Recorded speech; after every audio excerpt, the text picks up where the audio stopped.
International Islamic university Chittagong IIUCর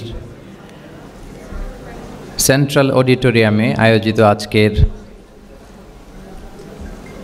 discourse on prophetic teaching methodology শিরোনামের এই শিক্ষা সেমিনারে আমাদের সবাইকে এরকম চমৎকার একটি পরিবেশে একত্রিত হওয়ার সুযোগ করে দিয়েছেন। আমরা সবাই পড়ছি কালিমাতুশ শুকর আলহামদুলিল্লাহ।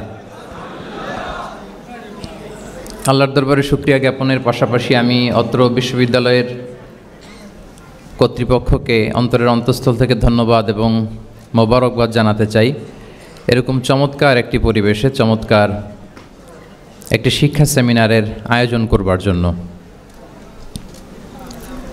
আজকের এই প্রোগ্রামে উপস্থিত আছেন অত্র বিশ্ববিদ্যালয়ের সম্মানিত ভাইস চ্যান্সেলর মহোদয়, ট্রাস্টি বোর্ডের সম্মানিত চেয়ারম্যান মহোদয়, ভাইস চেয়ারম্যান মহোদয়, বিভিন্ন অনুষদের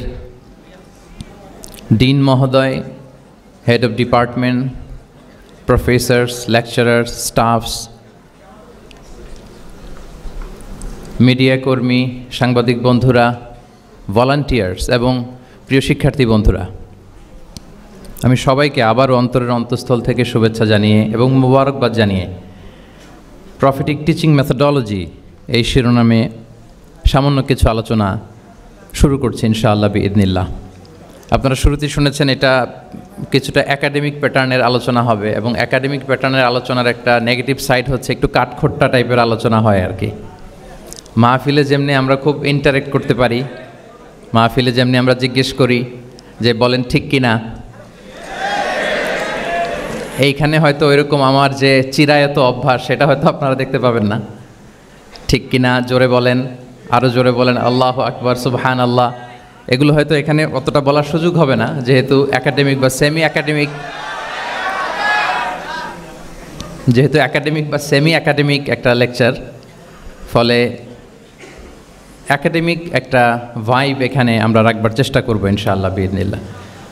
সম্মানিত সুধীমণ্ডলী, প্রথমেই আমি জানতে চাচ্ছি যে আপনারা সবাই কেমন আছেন? আলহামদুলিল্লাহ, আমিও খুব ভালো আছি আলহামদুলিল্লাহ, সুম্মা আলহামদুলিল্লাহ। IIUC এই প্রতিষ্ঠানে আসলে, IIUCতে আসলে মনে হয় যে নিজের প্রতিষ্ঠানেই এসেছি, কেননা আমি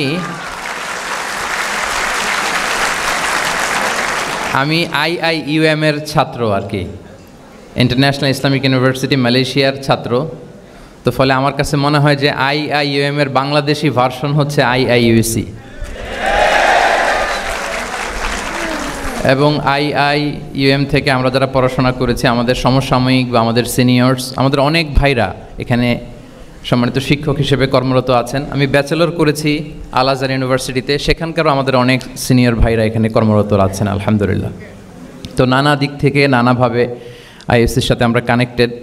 এখানে আসার পর মনে হচ্ছে যে আমি কোনো একটা অ্যালুমনাই প্রোগ্রামে আসছি, মানে একদিক থেকে IIUM এর আমাদের টিচার্স যারা আছেন ওনারা, আবার আল আজহার থেকে যারা এখানে শিক্ষকবৃন্দ আছেন ওনারাও আছেন আলহামদুলিল্লাহ।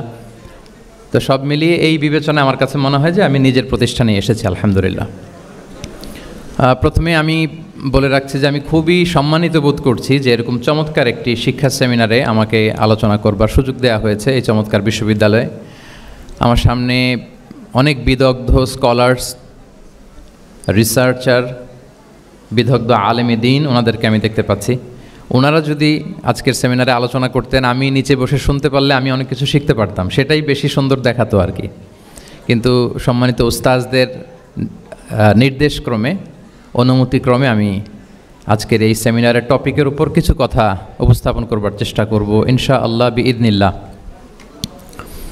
সম্মানিত শুধু আপনারা টপিকটা নিশ্চয়ই স্টেজের ব্যাকড্রপে দেখতে পাচ্ছেন যে সেখানে খুব বড় ফন্টে লেখা আছে discourse on prophetic teaching methodology, অর্থাৎ আল্লাহ রাসূল সাল্লাল্লাহু আলাইহি ওয়া আলিহি ওয়াসাল্লামের শিক্ষা পদ্ধতি বা পাঠদান পদ্ধতি কেমন ছিল, তিনি কিভাবে শেখাতেন। আমরা জানি যে আল্লাহ রাসূল সাল্লাল্লাহু আলাইহি ওয়াসাল্লাম একজন শিক্ষক ছিলেন, অসাধারণ অনন্য একজন মার্ভেলাস শিক্ষক ছিলেন। শুধু শিক্ষকই ছিলেন না, বরং তিনি শিক্ষকদেরও শিক্ষক ছিলেন, এবং তিনি নিজ হাতে এমন কিছু শিক্ষার্থী তিনি তৈরি করেছিলেন, গড়ে তুলেছিলেন, যারা এই পৃথিবীর ইতিহাসে শ্রেষ্ঠ প্রজন্ম হিসেবে স্বীকৃত। খৈরুল কুরুন, the best generation ever on earth, এই পৃথিবীর শ্রেষ্ঠতম প্রজন্ম হিসেবে তারা স্বীকৃত হয়েছেন। এবং তিনি তার শিক্ষা পদ্ধতির মধ্য দিয়ে গোটা বিশ্বকে সততা শিখিয়েছেন, সভ্যতা শিখিয়েছেন, মানবিকতা শিখিয়েছেন, স্পিরিচুয়ালিটি শিখিয়েছেন, আধ্যাত্মিকতা। তিনি আমাদেরকে শিখিয়েছেন পরিমিতিবোধ, তিনি আমাদেরকে শিখিয়েছেন জীবনবোধ, আমাদের স্রষ্টার সাথে তিনি আমাদেরকে পরিচিত করেছেন এবং সফলতার সহজ এবং সরল পথ তিনি আমাদেরকে বাতলে দিয়েছেন। তো আজকের এই ডিসকোর্সে বেসিকলি আমরা ওনার লাইফ স্কেলের একটা দিক নিয়ে ফোকাস করব, অর্থাৎ ওনার পাঠদান পদ্ধতি, কীভাবে তিনি সাহাবাদের সাথে ইন্টারেক্ট করতেন, তাদেরকে শিখাতেন, পাঠ দিতেন, শুধুমাত্র কেবলমাত্র এই বিষয়টাতে আমরা ফোকাস করবার চেষ্টা করবো ইনশাআল্লাহ। আমি আমার আলোচনার শুরুতে সূরাতুল বাকারার একটি আয়াত তেলাওয়াত করেছি, 129 নম্বর আয়াত। এই আয়াতটি বেসিকলি আল্লাহ রাসূল সাল্লাল্লাহু আলাইহি ওয়া আলিহি ওয়াসাল্লামের জন্য সাইয়েদনা ইব্রাহিম আলাইহিস সালাম দোয়া করেছিলেন মক্কার ধুধুমরু প্রান্তরে। এখনকার মক্কার মতো না, তখন জনমানব শূন্য মক্কা ছিল, ধুধুমরু প্রান্তর, চারদিকে কেউ নেই। তো এরকম একটি ব্যারেন ল্যান্ডে সাইয়েদনা ইব্রাহিম আলাইহিস সালাম আল্লাহ তাআলার কাছে একটা দোয়া করেছিলেন। ওই দোয়াটাই আল্লাহ তাআলা সরাসরি কোট করেছেন সূরা বাকারায় 129 নম্বর আয়াতে, এবং সেখানে তিনি বলেছেন, রব্বানা ওয়াবআথ ফীহিম রাসূলাম মিনহুম ইয়াতলু আলাইহিম আয়াতিকা ওয়া ইউআল্লিমুহুমুল কিতাবা ওয়াল হিকমা ওয়া ইউযাক্কিহিম ইন্নাকা আনতাল আজিজুল হাকীম। মানে হে আমাদের রব, এই ভূখণ্ডের মধ্য থেকেই এই জনপদবাসীর জন্য আপনি একজন রাসূল প্রেরণ করুন, যিনি আপনার নিদর্শনসমূহ তাদের সামনে পাঠ করে শোনাবে, যিনি আপনার কিতাব তাদেরকে শিক্ষা দেবে, তাদেরকে পরিশুদ্ধ করবে, তাদেরকে প্রজ্ঞা শিখাবে, পরিশুদ্ধ করবে, এবং নিশ্চয় আপনি পরাক্রমশালী, নিশ্চয় আপনি প্রজ্ঞাময়। এই দোয়াটি ছিল সাইয়েদনা ইব্রাহিম আলাইহিস সালামের, এবং রাসূল সাল্লাল্লাহু আলাইহি ওয়াসাল্লাম আগমনের প্রায় 2500 বছর আগে ইব্রাহিম আলাইহিস সালাম এই দোয়াটি করেছিলেন। 2500 বছর আগে, যখন কেউ ছিল না মক্কায়। মক্কা ওয়াজ এ টোটালি ব্যারন ল্যান্ড, কোনো গাছপালা ছিল না, কিছু ছিল না। সেই দোয়া আল্লাহ তাআলা কবুল করেছিলেন, এবং এই দোয়ায় বেসিকলি তিনি আখিরি নবীর জন্য 4টা ফিচার কামনা করেছেন, যে আল্লাহ এই 4টা ফিচার দিয়ে আপনি নবী পাঠাবেন। এর মধ্যে একটা ছিল ওয়া ইউআল্লিমুহুমুল কিতাব, যে এমন নবী যেন হয় তিনি এই জনপদের লোকদেরকে কিতাব শিখাবে। কি শিখাবে? কিতাব। ওয়া ইউআল্লিমুহুমুল কিতাব, তার মানে রাসূল সাল্লাল্লাহু আলাইহি ওয়াসাল্লাম তিনি যে শিক্ষক হয়ে আসবেন, তিনি যে আল্লাহর কিতাব পৃথিবীবাসীকে শোনাবেন, তেলাওয়াত করে শোনাবেন, শেখাবেন, এই দোয়া রাসূল সাল্লাল্লাহু আলাইহি ওয়াসাল্লাম আগমনের 2500 বছর আগে সাইয়েদনা ইব্রাহিম আলাইহিস সালাম করেছিলেন। এবং রাসূল সাল্লাল্লাহু আলাইহি ওয়াসাল্লাম নিজেও বিভিন্ন হাদিসে ঘোষণা করেছেন যে আমি শিক্ষক হিসেবে প্রেরিত হয়েছি। ওয়া ইন্নামা বুইসতু মুআল্লিমান, আমি এই পৃথিবীতে শিক্ষক হিসেবে এসেছি। রাসূল সাল্লাল্লাহু আলাইহি ওয়াসাল্লাম 2টা গ্রুপ দেখলেন মসজিদে, এক গ্রুপ তারা জিকির আজকার করে, আরেক গ্রুপ তারা রিসার্চ করে, গবেষণা করে। রাসূল সাল্লাল্লাহু আলাইহি ওয়াসাল্লাম বললেন 2 দলই ভালো কাজ করতেছে, কিন্তু রাসূল সাল্লাল্লাহু আলাইহি ওয়াসাল্লাম যারা গবেষণা করতেছে, পড়াশোনা করতেছে, ফিকহ নিয়ে আলোচনা করতেছে, তাদের সাথে যেয়ে বসে গেলেন। আর তিনি বললেন ওয়া ইন্নামা বুইসতু মুআল্লিমান, আমি এই গ্রুপকে প্রায়োরিটি দিয়েছি কারণ আমি নিজেই শিক্ষক হিসেবে প্রেরিত হয়েছি। তারা অজ্ঞদেরকে শিক্ষা দিচ্ছে, জাহেলদেরকে, যারা কিছু জানে না, জ্ঞানের ছোঁয়া যাদের মধ্যে লাগেনি, এই গ্রুপ তাদেরকে এনলাইটেন করছে, আলোকিত করছে, ফলে আমি তাদেরকে প্রায়োরিটি দিলাম, তাদের সাথে বসে গেলাম। ওয়া ইন্নামা বুইসতু মুআল্লিমান, কারণ আমি পৃথিবীতে শিক্ষক হিসেবে প্রেরিত হয়েছি। তাহলে ইব্রাহিম আলাইহিস সালামের দোয়ার ফসল তিনি, হি কেম এজ এ টিচার, কারণ ইব্রাহিম আলাইহিস সালাম দোয়া করেছিলেন আল্লাহ এমন নবী পাঠাবেন যিনি ইউআল্লিমুহুমুল কিতাব, এই জনপদের লোকদেরকে কিতাব শিখাবে। এবং রাসূল সাল্লাল্লাহু আলাইহি ওয়াসাল্লাম নিজেও বলেছেন আমি শিক্ষক হিসেবে প্রেরিত হয়েছি। এবং জ্ঞানার্জনকে রাসূল সাল্লাল্লাহু আলাইহি ওয়াসাল্লাম বাধ্যতামূলক করেছেন, ম্যান্ডেটরি ফর অল, এবং জ্ঞান যে সবাই অর্জন করবে এটা তিনি বলেছেন, এটা সবার জন্য অবধারিত, শিক্ষার জন্য, এটা মানুষের মৌলিক অধিকার। তিনি বলেছেন তলাবুল ইলমি ফারিদাতুন আলা কুল্লি মুসলিম, পৃথিবীর প্রতিটি মুসলমানের জন্য জ্ঞান অর্জন এটা ফারিদা, আবশ্যক, ম্যান্ডেটরি, এটা অপশনাল না, এটা কম্পালসারি। এবং নারী পুরুষ নির্বিশেষে সবার জন্য, এমন না যে শুধু পুরুষদের জন্য। রাসূল সাল্লাল্লাহু আলাইহি ওয়াসাল্লাম বলেছেন আলা কুল্লি মুসলিম, প্রতিটি মুসলিমের জন্য জ্ঞানার্জন এটা আবশ্যক। আলহামদুলিল্লাহ আমাদের অনেক বোনেরাও আজকের হল রুমে এসছে, এবং রাসূল সাল্লাল্লাহু আলাইহি ওয়াসাল্লাম একটা স্পেশাল ডে নির্ধারণ করেছিলেন, a special day for teaching women. মদিনার নারীদেরকে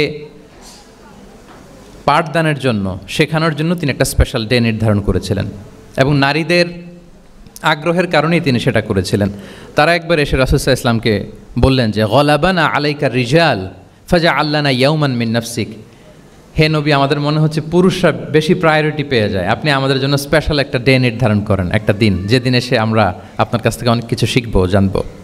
ফাওয়াআদাহুন্না ইয়াউমান লাকিয়াহুন্না ফীহি ফাওয়াআদাহুন, রাসূল সাল্লাল্লাহু আলাইহি ওয়াসাল্লাম তাদের এই আবেদনের প্রেক্ষিতে মদিনার নারীদের জন্য একটা special day for teaching women, মদিনার যে কমিউনিটিতে নারীরা ছিল তাদের জন্য রাসূল সাল্লাল্লাহু আলাইহি ওয়াসাল্লাম স্পেশাল একটা ডে নির্ধারণ করেছিলেন এবং সেদিন পুরুষ সাহাবীদেরকে গুরুত্ব না দিয়ে তিনি শুধু নারীদের বোনদের কোশ্চেন নিতেন, তাদেরকে তিনি পাঠদান করতেন, শিক্ষাদান করতেন। এবং জ্ঞানার্জনকে, জ্ঞানের আলোকে ছড়িয়ে দেওয়াটা, এটা ছিল রাসূল সাল্লাল্লাহু আলাইহি ওয়াসাল্লামের মূলত মিশন। জ্ঞানের আলোকে তিনি বিশ্বময় ছড়িয়ে দিতে বলেছেন। নলেজ হ্যাজ নো বাউন্ডারিজ, এটার কোনো বাউন্ডারি থাকবে না, গোটা বিশ্বের জন্য আমরা জ্ঞানকে ছড়িয়ে দেই, এটার ব্যাপারে তিনি আমাদেরকে উদ্বুদ্ধ করেছেন। তিনি বলেছেন বাল্লিগু আন্নি ওয়ালাউ আয়া, আমার পক্ষ থেকে একটি কথা, একটি বাণী, একটি আয়াত হলেও তোমরা পৌঁছে দাও। তাহলে তিনি আমাদেরকে জ্ঞানের এই আলো বিশ্বময় ছড়িয়ে দিতে উদ্বুদ্ধ করেছেন। এবং জ্ঞান লুকানোকে তিনি মহাপাপ বলেছেন। আপনার কাছে যদি নলেজ থাকে, সেই নলেজের ব্যাপারে যদি আপনাকে জিজ্ঞেস করা হয়, আপনি যদি এটা শেয়ার না করেন, তাহলে আপনি মহাপাপ করলেন। এটাকে আল্লাহ রাসূল সাল্লাল্লাহু আলাইহি ওয়াসাল্লাম জ্ঞান লুকানোকে মহাপাপ বলেছেন। তিনি বলেছেন মান সুইলা আন ইলমিন ফাকাতামাহু আলজামাহুল্লাহু ইয়াউমাল কিয়ামাতি বিলিজামিন মিনান নার, কাউকে কোনো বিষয়ে জ্ঞানের ব্যাপারে জিজ্ঞেস করা হলো আর সে যদি সেটাকে গোপন করে, কিয়ামতের দিন তাকে আগুনের লাগাম দিয়ে বাঁধা হবে, বলে ইয়াদু বিল্লাহ। তাহলে জ্ঞানকে ছড়িয়ে দিতে বলেছেন তিনি বিশ্বময়, জ্ঞানকে গোপন করতে তিনি বারণ করেছেন, নিষেধ করেছেন। আমরা যদি দেখি যে আল্লাহ রাসূল সাল্লাল্লাহু আলাইহি ওয়াসাল্লাম মক্কাতে যখন তিনি ইসলাম প্রচার শুরু করলেন, কোরআনের তালিম যখন তিনি মক্কাতে দিতে শুরু করলেন, তিনি এটাকে প্রাতিষ্ঠানিকভাবেই বেসিকলি শুরু করেছেন। আমরা যেমনি জ্ঞান বিতরণের জন্য প্রাতিষ্ঠানিক অবকাঠামো আমাদের প্রয়োজন হয়, রাসূল সাল্লাল্লাহু আলাইহি ওয়াসাল্লাম সেটা সেভাবেই একটা সেন্টার বেস তিনি শুরু করেছিলেন। এবং মক্কায় দারুল আরকাম নামে, আপনারা সবাই যারা রাসূল সাল্লাল্লাহু আলাইহি ওয়াসাল্লামের বায়োগ্রাফি পড়েছেন, ইতিহাস পড়েছেন, দারুল আরকাম থেকে বেসিকলি রাসূল সাল্লাল্লাহু আলাইহি ওয়াসাল্লাম এই জ্ঞান বিতরণ করতেন বা কোরআনের তালিম দিতেন। আরকাম ইবনে আবিল আরকাম একজন তরুণ সাহাবী, মাত্র 16 বছর বয়সে তিনি ইসলাম ধর্ম গ্রহণ করেছিলেন। তার একটা ঘরের একটা বড় অংশ তিনি রাসূল সাল্লাল্লাহু আলাইহি ওয়াসাল্লামের তালিমের জন্য ডেডিকেট করেছিলেন এবং সেটাই ইসলামের প্রথম বিশ্ববিদ্যালয় হিসেবে স্বীকৃত, দারুল আরকাম। এবং মজার ব্যাপার হচ্ছে, ওনার ঘরটা সিলেক্ট করার পেছনে স্ট্র্যাটেজিক অনেক কারণ ছিল।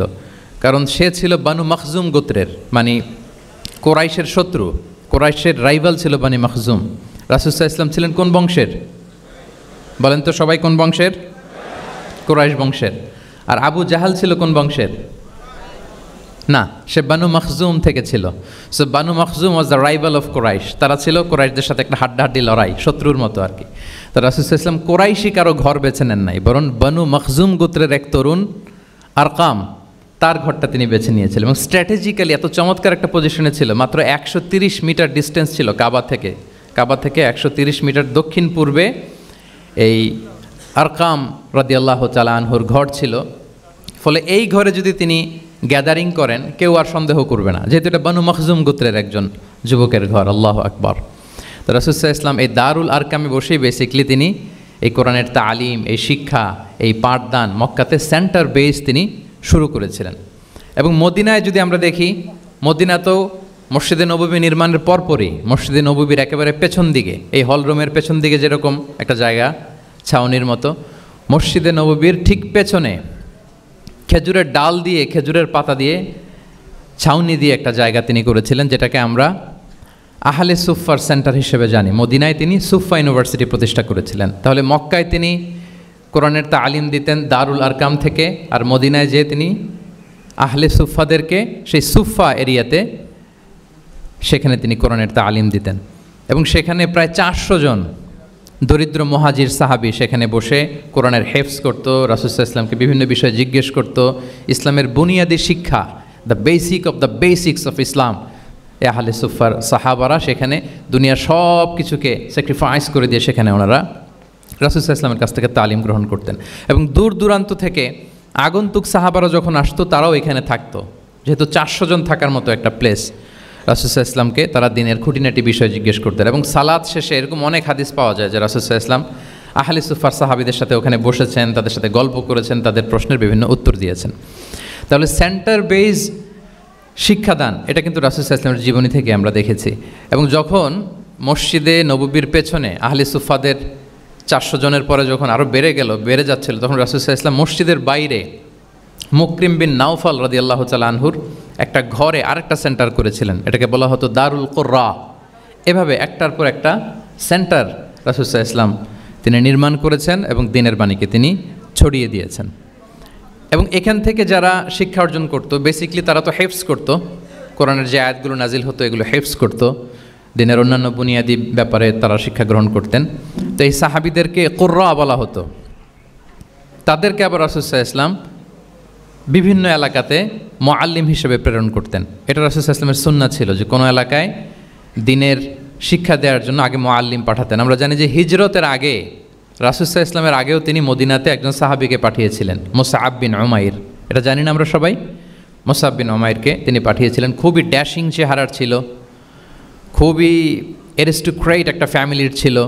উনি এত চমৎকার পারফিউম ইউজ করতেন, উনি কোনো রাস্তা দিয়ে হেঁটে গেলে সবাই বুঝতো এই রাস্তা দিয়ে কিছুক্ষণ আগে হেঁটে গিয়েছে মুসআব বিন উমাইর। তো বাংলা একটা কথা আছে, আগে দর্শনদারি পরে গুণ বিচারী, এরকম একটা কথা আছে না? সো মদিনার লোকটা যাতে ইসলামের প্রতি খুব দ্রুত অ্যাট্রাক্টেড হয়, এজন্য তিনি আবু বকর রাদিয়াল্লাহু তাআলা আনহুকে পাঠাননি, ওমরে ফারুককে পাঠাননি, বরং মুসআব বিন উমাইর রাদিয়াল্লাহু তাআলা আনহুকে মুআল্লিম হিসেবে, he was the first ambassador of Islam, প্রথম অ্যাম্বাসেডর হিসেবে তিনি মদিনায় গিয়েছিলেন। এবং মদিনাতে আহলে সুফার মধ্য থেকে যারা অগ্রগামী ছিল, দারুল কুররা থেকে যারা অগ্রগামী ছিল, তাদেরকে আল্লাহ রাসূল সাল্লাল্লাহু আলাইহি ওয়া আলিহি ওয়াসাল্লাম জ্ঞান বিতরণের জন্য, কোরআন শেখানোর জন্য বিভিন্ন জায়গায় পাঠাতেন। আপনারা উহুদের যুদ্ধের পরপরই বীরে মাউনার ঘটনা শুনে থাকবেন। সেখানে রাসূল সাল্লাল্লাহু আলাইহি ওয়াসাল্লাম 70 জন হাফেজ সাহাবী, মানে ওই সময় পর্যন্ত যতটুকু কোরআনের আয়াত নাজিল হয়েছিল এগুলো যারা মুখস্থ করে ফেলেছিলেন, এরকম 70 জন সাহাবীকে একটা এরিয়াতে তিনি পাঠিয়েছিলেন। এবং এটা আসলে বিট্রে করেছিল তারা বলেছিল যে আমরা তাদেরকে নিয়ে যাব আমাদের এলাকায়, তারা দিন পৌঁছাবে। কিন্তু এই 70 জন সাহাবীকে বিট্রে করে তারা হত্যা করেছিল, ওনারা শাহীদ হয়েছিলেন। এবং এতে রাসূল সাল্লাল্লাহু আলাইহি ওয়াসাল্লাম অনেক কষ্ট পেয়েছিলেন। যে সমস্ত গোত্র এই কাজের সাথে জড়িত ছিল, টানা 1 মাস তাদের বিরুদ্ধে রাসূল সাল্লাল্লাহু আলাইহি ওয়াসাল্লাম বদদোয়া করেছেন, কুনুতে নাজেলা করেছেন ফজরের সালাতের পরে।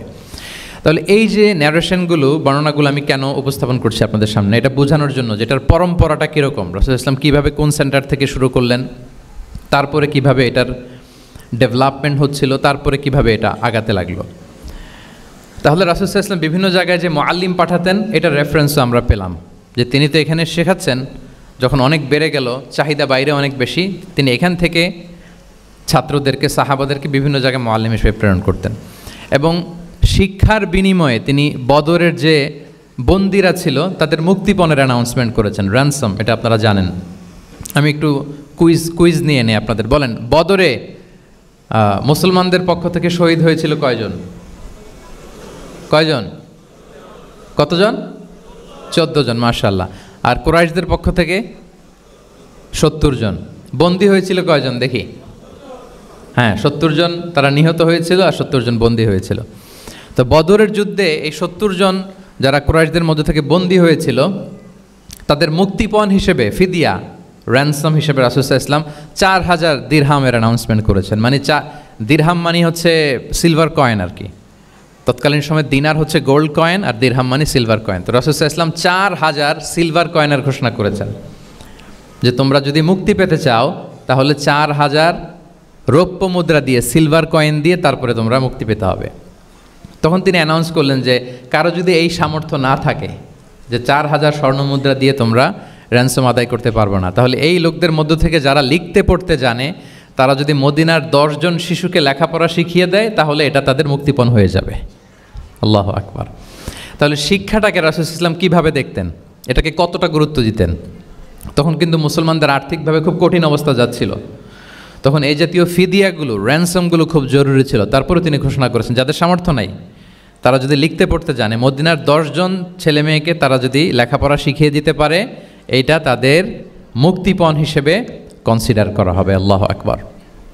তাহলে সম্মানিত শুধু আমরা সেই ইব্রাহিম আলাইহিস সালাতু ওয়াস সালামের দোয়া থেকে শুরু করে বদরের যুদ্ধ পর্যন্ত চলে আসলাম যে রাসূল সাল্লাল্লাহু আলাইহি ওয়াসাল্লাম শিক্ষাটাকে, এডুকেশনকে এবং শিক্ষার বাণীকে বিশ্বময় ছড়িয়ে দিতে তিনি কীরকম পদক্ষেপ নিয়েছেন, ওভারঅল একটা আমরা আইডিয়া পেয়েছি। এটা ছিল আমার ইন্ট্রোডাক্টরি ডিসকাশন। এখন আমি মূল আলোচনায় চলে যাই যে রাসূল সাল্লাল্লাহু আলাইহি ওয়াসাল্লাম সাহাবাদেরকে যে তিনি শেখাতেন, ওনার পাঠদান পদ্ধতি কেমন ছিল। প্রথম কথা হচ্ছে রাসূল সাল্লাল্লাহু আলাইহি ওয়াসাল্লাম পিতৃস্নেহে সাহাবাদেরকে শিক্ষা দিতেন, as like a father teaching his child, teaching his son or daughter. পরম মমতায় বাবা যেমনি তার সন্তানকে পরম যত্নে, পরম আদরে, পরম মমতায় শেখায়, ভুল ধরিয়ে দেয়, সংশোধন করে দেয়, আল্লাহ রাসূল সাল্লাল্লাহু আলাইহি ওয়া আলিহি ওয়াসাল্লাম সন্তানকে যেমনি বাবা পরম মমতায় আদর করে শেখায় ঠিক সেভাবে শেখাতেন। এবং তিনি বলেছেন যে ইন্নামা আনা লাকুম বিমানজিলাতিল ওয়ালিদি উআল্লিমুকুম, নিশ্চয় আমি তোমাদের বাবার মতো, বাবা যেমনি ছেলে মেয়েদেরকে শেখায়। এবং এই হাদিসে এসছে যে রাসূল সাল্লাল্লাহু আলাইহি ওয়াসাল্লাম তাদেরকে শিখিয়েছেন সাহাবাদেরকে যে ওয়াশরুমে গেলে কিভাবে ক্লিন হইতে হবে, টু দ্য ডাইরেকশন অফ কেবলা বসা যাবে না, কেবলাকে পেছনে রেখে বসা যাবে না, এমনকি ঢিলাগুলো ইউজ করতে হলে ডান হাতে ইউজ করা যাবে না, বাঁ হাতে। তারপর এটা বেজোর হইতে হবে। এরকম ধরে ধরে উম্মাকে শিখিয়েছেন। নারীদের মেনস্ট্রুয়েশনাল পিরিয়ডের ব্যাপারে বিধানগুলো শিখিয়েছেন। স্বামী স্ত্রীর অন্তরঙ্গ মুহূর্তের ব্যাপারে মাসআলা কি, ব্যাপারগুলো কি, লিগ্যাল অপিনিয়ন কি, ধরে ধরে বাবা মা যেমনি ছেলে মেয়েদেরকে ধরে ধরে শিখিয়ে দেয় যে এইভাবে this is good and this is bad, dos and don'ts যেমনি মা বাবা শেখায়, আল্লাহ রাসূল সাল্লাল্লাহু আলাইহি ওয়াসাল্লাম বলেন ইন্নামা আনা লাকুম বিমানজিলাতিল ওয়ালিদি ওয়া আল্লিমুকুম, আমি তোমাদের বাবার মতো, বাবা যেমনি শেখায় পরম মমতায়, এভাবে আমি তোমাদেরকে শিক্ষা দিই। এবং রাসূল সাল্লাল্লাহু আলাইহি ওয়াসাল্লাম খুব সহজ করে উপস্থাপন করতেন, কোনো কিছুকে জটিল করতেন না। এটা কিন্তু একজন আদর্শ শিক্ষকের বৈশিষ্ট্য। মানে as easier as you can, যত সহজ করে আপনি আপনার প্রেজেন্টেশনটা করতে পারবেন তত বেশি আপনার শিক্ষার্থীরা আপনার কাছ থেকে ওই মেসেজ, ওই শিক্ষা, সেটা ওই বার্তাটা তারা গ্রহণ করতে পারবে। এবং সহিহ মুসলিমের হাদিস, আল্লাহ রাসূল সাল্লাল্লাহু আলাইহি ওয়াসাল্লাম তিনি বলেন ইন্নাল্লাহা লাম ইয়াবআসনি মুআন্নিতান ওয়ালা মুতাআন্নিতান ওয়ালাকিন বাআসানি মুআল্লিমান মুয়াসসিরান। আল্লাহু আকবার। আল্লাহ তাআলা আমাকে কঠোরতা আরোপকারী, জটিলকারী করে প্রেরণ করেননি, বরং সহজভাবে, সহজ পন্থায় শিক্ষাদানকারী শিক্ষক হিসেবে প্রেরণ করেছেন। লিটারেলি তিনি মুয়াসসিরান শব্দটা ব্যবহার করেছেন। যেহেতু এখানে ইসলামিক স্টাডিজ, কোরআন, হাদিস যে ডিপার্টমেন্টের শিক্ষার্থী বন্ধুরা আপনারা যারা আছেন, আপনারা শব্দের অর্থটা লিটারেলি বুঝতে পারতেছেন যে তিনি বলেছেন মুআল্লিমান মুয়াসসিরান, আমি সহজপন্থী শিক্ষক হিসেবে প্রেরিত হয়েছি। কোনো জিনিসকে কঠোরতা আরোপ করার জন্য, কঠিন করে প্রেজেন্ট করার জন্য আল্লাহ আমাকে পাঠাননি। রাসূল সাল্লাল্লাহু আলাইহি ওয়াসাল্লাম he used to make things easy and easy, খুব সহজ করে উপস্থাপন করতেন। এবং রাসূল সাল্লাল্লাহু আলাইহি ওয়াসাল্লামের শিক্ষাদান পদ্ধতি ছিল অপটিমিস্টিক, আশাব্যঞ্জক, আশাবাদী। অর্থাৎ তিনি যখন কিছু বলতেন, শেখাতেন, মানুষ আশাবাদী হয়ে উঠত, কনফিডেন্ট পেত, ভয় পেত না। আমরা অনেক সময় মানুষকে খুব ভয় দেখাই। রাসূল সাল্লাল্লাহু আলাইহি ওয়াসাল্লাম কাউকে যখন কোনো দায়িত্ব দিয়ে কোথাও প্রেরণ করতেন, ওনার বিখ্যাত হাদিস তিনি বলতেন ইয়াসসিরু ওয়ালা তুআসসিরু বাশশিরু ওয়ালা তুনাফিরু, সহজ করো, কঠিন করো না, সুসংবাদ দাও, দিন থেকে মানুষকে ভাগিয়ে দিও না। মানে আমাদের প্রেজেন্টেশন যেন এমন না হয় যে আমাদের কথা শুনে মানুষ ভাগে, কাছে কাছে আসে না, বরং এমনভাবে প্রেজেন্টেশন করো যাতে মানুষ কাছে আসে, কমফোর্ট ফিল করে, ওইটাকে রিসিভ করে এবং জীবনের সাথে সে অ্যাডজাস্ট করতে পারে। এবং তিনি যখন বুঝাতেন, সাহাবাদেরকে যখন কোনো জিনিস বুঝাতেন, খুব ধীরস্থিরভাবে কথা বলতেন।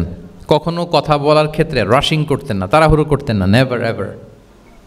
এবং অনেক সাহাবারা খুব দ্রুত হাদিস বর্ণনা করলে আম্মা জান আয়েশা রাদিয়াল্লাহু তাআলা আনহা এটা অপছন্দ করতেন। বিশেষ করে আবু হুরায়রা রাদিয়াল্লাহু তাআলা আনহুর ব্যাপারে তিনি অবজেকশন দিয়েছিলেন যে তুমি যেভাবে বলো, নবী সাল্লাল্লাহু আলাইহি ওয়াসাল্লাম কিন্তু এত দ্রুত বলতেন না, তুমি যেমনি গড়গড় করে বর্ণনা করো, আল্লাহ রাসূল সাল্লাল্লাহু আলাইহি ওয়াসাল্লাম এত দ্রুত বর্ণনা করতেন না।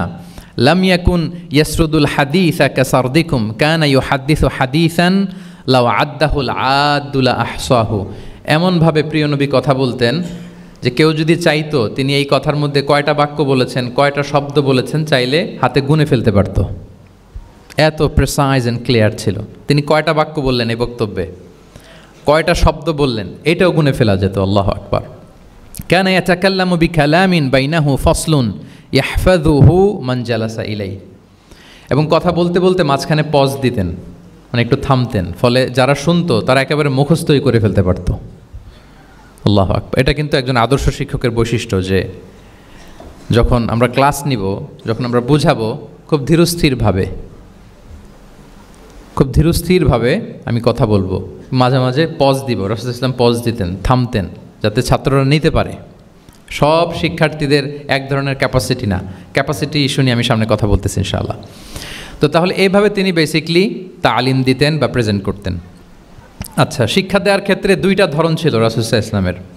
কখনো হয়তো 1-on-1 মিটিং, একজন সাহাবীকে টার্গেট করে তাকে কিছু শেখাচ্ছেন, জানাচ্ছেন বা বলছেন। আবার কখনো একজন না, একাধিক সাহাবী বা অনেক সাহাবীদেরকে, অনেক মানুষকে তিনি অ্যাড্রেস করছেন। তাহলে এই দুইভাবে তিনি অ্যাড্রেস করতেন। এক নম্বর হচ্ছে প্রাইভেট লার্নিং সেশন, আর একটা হচ্ছে পাবলিক লার্নিং সেশন। দুইটাই রাসূল ইসলামের সিরা যদি আপনি স্ক্যানিং করেন আপনি পাবেন। প্রাইভেটলি এরকম অনেক হাদিস পাওয়া যায়, যে হাদিসগুলোতে দেখা যায় যে রাসূল সাল্লাল্লাহু আলাইহি ওয়াসাল্লাম 1-on-1 মিটিং করেছেন, শুধু একজনকে কিছু শেখাচ্ছেন। এটা স্পেশালি হতো যখন তিনি কারোর সাথে রাইড শেয়ার করতেন। রাইড অর্থাৎ তিনি উটে ছিলেন, ওটের পেছনে আরেকজন সাহাবী বসা, তিনি গাধার উপরে বসা, পেছনে আরেক সাহাবী বসা, তিনি খচ্চরের উপর বসা, আরেক সাহাবী বসা। যখন তিনি রাইড শেয়ার করতেন, এরকম ভুরি ভুরি হাদিস আপনারা পাবেন, যে মুআয ইবনে জাবাল বলতেছে যে কুনতু রদিফা রাসূলিল্লাহ, কুনতু খালফা রাসূলিল্লাহ। আমরা একবার আল্লাহ রাসূল সাল্লাল্লাহু আলাইহি ওয়াসাল্লামের সাথে আমি একবার ওটের পেছনে বসা ছিলাম। আব্দুল ইবনে আব্বাস বলতেছেন আমি ওটের পেছনে বসা ছিলাম। ফদল ইবনে আব্বাস বলতেছেন আমি একবার একটা খচ্চরের পেছনে বসা ছিলাম। when he was sharing his riding যখন শেয়ার করতেন, ওই মুহূর্তগুলো তেমন চমৎকার কিছু বার্তা রাসূল সাল্লাল্লাহু আলাইহি ওয়াসাল্লাম ওই সাহাবীদেরকে দিয়েছেন, যেগুলো আমরা হাদিস গ্রন্থগুলোতে পড়ে অবাক হয়ে যাই। তাহলে এক নাম্বার হচ্ছে private learning session, 1-on-1 meeting, যেটা 1-to-1 কনভারসেশন, ভেরি ইন্টারেক্টিভ। এটা অন্য কেউ নাই, একজন সাহাবীকে কিছু বলছেন, একজনের সাথে বসা।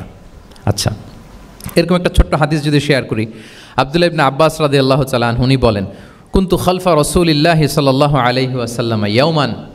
একদিন আমি, এই যে দেখেন বর্ণনা ভঙ্গি কেমন, একদিন আমি রাসূল সাল্লাল্লাহু আলাইহি ওয়াসাল্লামের পেছনে বসা, মানে কোনো একটা ওটের উপর বা গাধার উপরে বসা। ফাকালা, তিনি বললেন ইয়া গুলাম, হে কিশোর। রাসূল সাল্লাল্লাহু আলাইহি ওয়াসাল্লামের শব্দ চয়নগুলো অসাধারণ। আমরা অনেক হাদিস আজকে শেয়ার করার চেষ্টা করব, আপনি বাক্য চয়ন, শব্দ চয়ন শুনলে অবাক হবেন। ইয়া গুলাম, হে কিশোর, ইন্নী ও আল্লিমুকা কালিমাতিন, আমি তোমাকে চমৎকার কিছু কথা শিখিয়ে দিচ্ছি, শোনো। তখন কিন্তু কেউ নাই। এই হাদিস উনি বর্ণনা না করলে আমরা জানতে পারতাম না, কারণ ওনারা এক ওটের উপরে বা ঘোড়ার উপরে ছিলেন। পরে যখন আব্দুল ইবনে আব্বাস এটা ন্যারেট করলেন তখন আমরা জানতে পেরেছি। তো এটা ছিল প্রাইভেট লার্নিং সেশন, শুধু ওনার সাথে। তোমাকে কিছু কথা শিখিয়ে দেই। ইহফাদিল্লাহ ইয়াহফাযকা, ইহফাদিল্লাহ তাজিদহু তুজাহাক। এটা অনেকের মুখস্থ আছে না, বিখ্যাত হাদিস, আল আরবাউন আন-নববিয়ার ভেতরেও আছে। তুমি আল্লাহর বিধানগুলোকে সংরক্ষণ করো, রক্ষণাবেক্ষণ করো, টেক কেয়ার করো, আল্লাহ তোমার টেক কেয়ার করবেন। তুমি আল্লাহর বিধান টেক কেয়ার করো, আল্লাহ তোমার পাশে থাকবেন। ইদা সাআলতা ফাসআলিল্লাহ, হে আব্দুল্লাহ, যখন চাইবে আল্লাহর কাছে চাইবে, যখন ফরিয়াদের হাত তুলবে কেবলমাত্র আল্লাহর কাছেই তুলবে। ওয়া ইদা ইসতাআনতা ফাসতাঈন বিল্লাহ, যখন সাহায্য চাইবে কেবল আল্লাহর কাছেই সাহায্য চেও। ওয়া আলাম আন্নাল উম্মাতা লাউ ইজতামাআত আলা আন ইয়ানফাউকা বিশাইইন লাম ইয়ানফাউকা ইল্লা বিশাইইন কদ কাতাবাহুল্লাহু লাক। গোটা বিশ্বের সবাই মিলে যদি তোমার কোনো উপকার করতে চায়, তাহলে ততটুকুই করতে পারবে যতটুকু আল্লাহ তোমার ভাগ্যে রেখেছে। আল্লাহ যতটুকু উপকার তোমার ভাগ্যে রেখেছে অতটুকুই হবে। ওয়া ইন ইজতামাউ আলা আন ইয়াদুররুকা বিশাইইন লাম ইয়াদুররুকা ইল্লা বিশাইইন কদ কাতাবাহুল্লাহু আলাইক। গোটা বিশ্বের সবাই মিলে যদি তোমার ক্ষতি করতে চায়, ঠিক ততটুকুই করতে পারবে যতটুকু তোমার নসিবে আছে। এর চেয়ে 1 ইঞ্চিও বেশি ক্ষতি করতে পারবে না। রুফিআতিল আকলামু ওয়া জাফফাতিস সুহুফ, কলম উঠিয়ে নেওয়া হয়েছে, এখন যা হবার তাই হবে। তাহলে দেখেন, আকীদা সংক্রান্ত, ইসলামের বুনিয়াদি বিশ্বাস সংক্রান্ত চমৎকার কিছু লার্নিং, কিছু লেসন আল্লাহ রাসূল সাল্লাল্লাহু আলাইহি ওয়াসাল্লাম আব্দুল্লাহ ইবনে আব্বাসকে দিয়েছেন। এবং এটা ছিল 1-on-1 meeting, private learning session. আর কেউ ছিল না তখন। আব্দুল্লাহ ইবনে আব্বাস এটা শুনেছেন এবং আমাদের কাছে বর্ণনা করেছেন। আচ্ছা, এটা গেল একটা। আরেকটা কি বলেছিলাম? একটা তো প্রাইভেট লার্নিং সেশন, আরেকটা পাবলিক। বলেন আমার সাথে, মেক এ নয়েজ। আরেকটা কি? Public learning session. ওইটা একা একা না, হয়তো অনেক সাহাবী একসাথে আছে, তাদেরকে কিছু বলছেন বা শেখাচ্ছেন, অথবা হিউজ কংগ্রেগেশন, অনেক বড় গ্যাদারিং। লেটস সে মসজিদে নববীতে তিনি যে খুতবাগুলো দিয়েছেন, প্রায় 10 বছর তো তিনি খতিব ছিলেন, এই যতগুলো খুতবা দিয়েছেন এটা অফকোর্স কি পাবলিক লার্নিং সেশন। বিভিন্ন প্রেক্ষাপটে জনপরিসরে দেয়া রাসূল সাল্লাল্লাহু আলাইহি ওয়াসাল্লামের যে শিক্ষামূলক বক্তব্যগুলো, এগুলো পাবলিক লার্নিং সেশন। বিদায় হজের ভাষণ বিশাল এক কংগ্রেগেশনের সামনে তিনি অ্যাড্রেস করেছিলেন, ওইটা কি ছিল? Public learning session. তাহলে সেখানের পদ্ধতিটা বেসিকলি দুই ধরনের, একটা ছিল, বলেন আমার সাথে, একটা ছিল প্রাইভেট লার্নিং সেশন আর একটা পাবলিক লার্নিং সেশন। আচ্ছা, এই তো, লেটস মুভ অন। এবার আমরা চলে যাব যে তিনি যেসব শিখন পদ্ধতি অবলম্বন করতেন, শেখানোর ক্ষেত্রে কি কি মিনস, কি কি ওয়ে তিনি অবলম্বন করতেন, সেগুলো আমরা শেয়ার করি। অনেকগুলো মিনস তিনি ইউজ করতেন, অনেকভাবে তিনি পাঠদান করতেন, সাহাবাদেরকে শিক্ষা দিতেন। এর মধ্যে অন্যতম একটা মাধ্যম হচ্ছে তিনি সাহাবাদেরকে কোশ্চেন করতেন, কোশ্চেন করে সঠিক উত্তর পেলে তিনি উৎসাহ দিতেন খুব। মনে রাখতে হবে রাসূল সাল্লাল্লাহু আলাইহি ওয়াসাল্লামের শিক্ষাটা বেসিকলি ছিল Q&A বেসড। সামনে আমরা ইন ডেপথ যখন আরও ঢুকবো, basically oral based, oral session ছিল, মুখে মুখে। কারণ আমাদের মতো তো এত কাগজ কলম ছিল না, এখন যেমনি আপনাদেরকে হোমওয়ার্ক দেয়, অ্যাসাইনমেন্ট দেয়, এগুলো ছিল নাকি তখন? রাসূল সাল্লাল্লাহু আলাইহি ওয়াসাল্লামের সময় অ্যাসাইনমেন্ট দেওয়ার রীতি ছিল, বলেন? আপনাদের অ্যাসাইনমেন্ট দেয় স্যাররা? হ্যাঁ, সবাইকে দেয়? ভাল লাগে অ্যাসাইনমেন্ট করতে?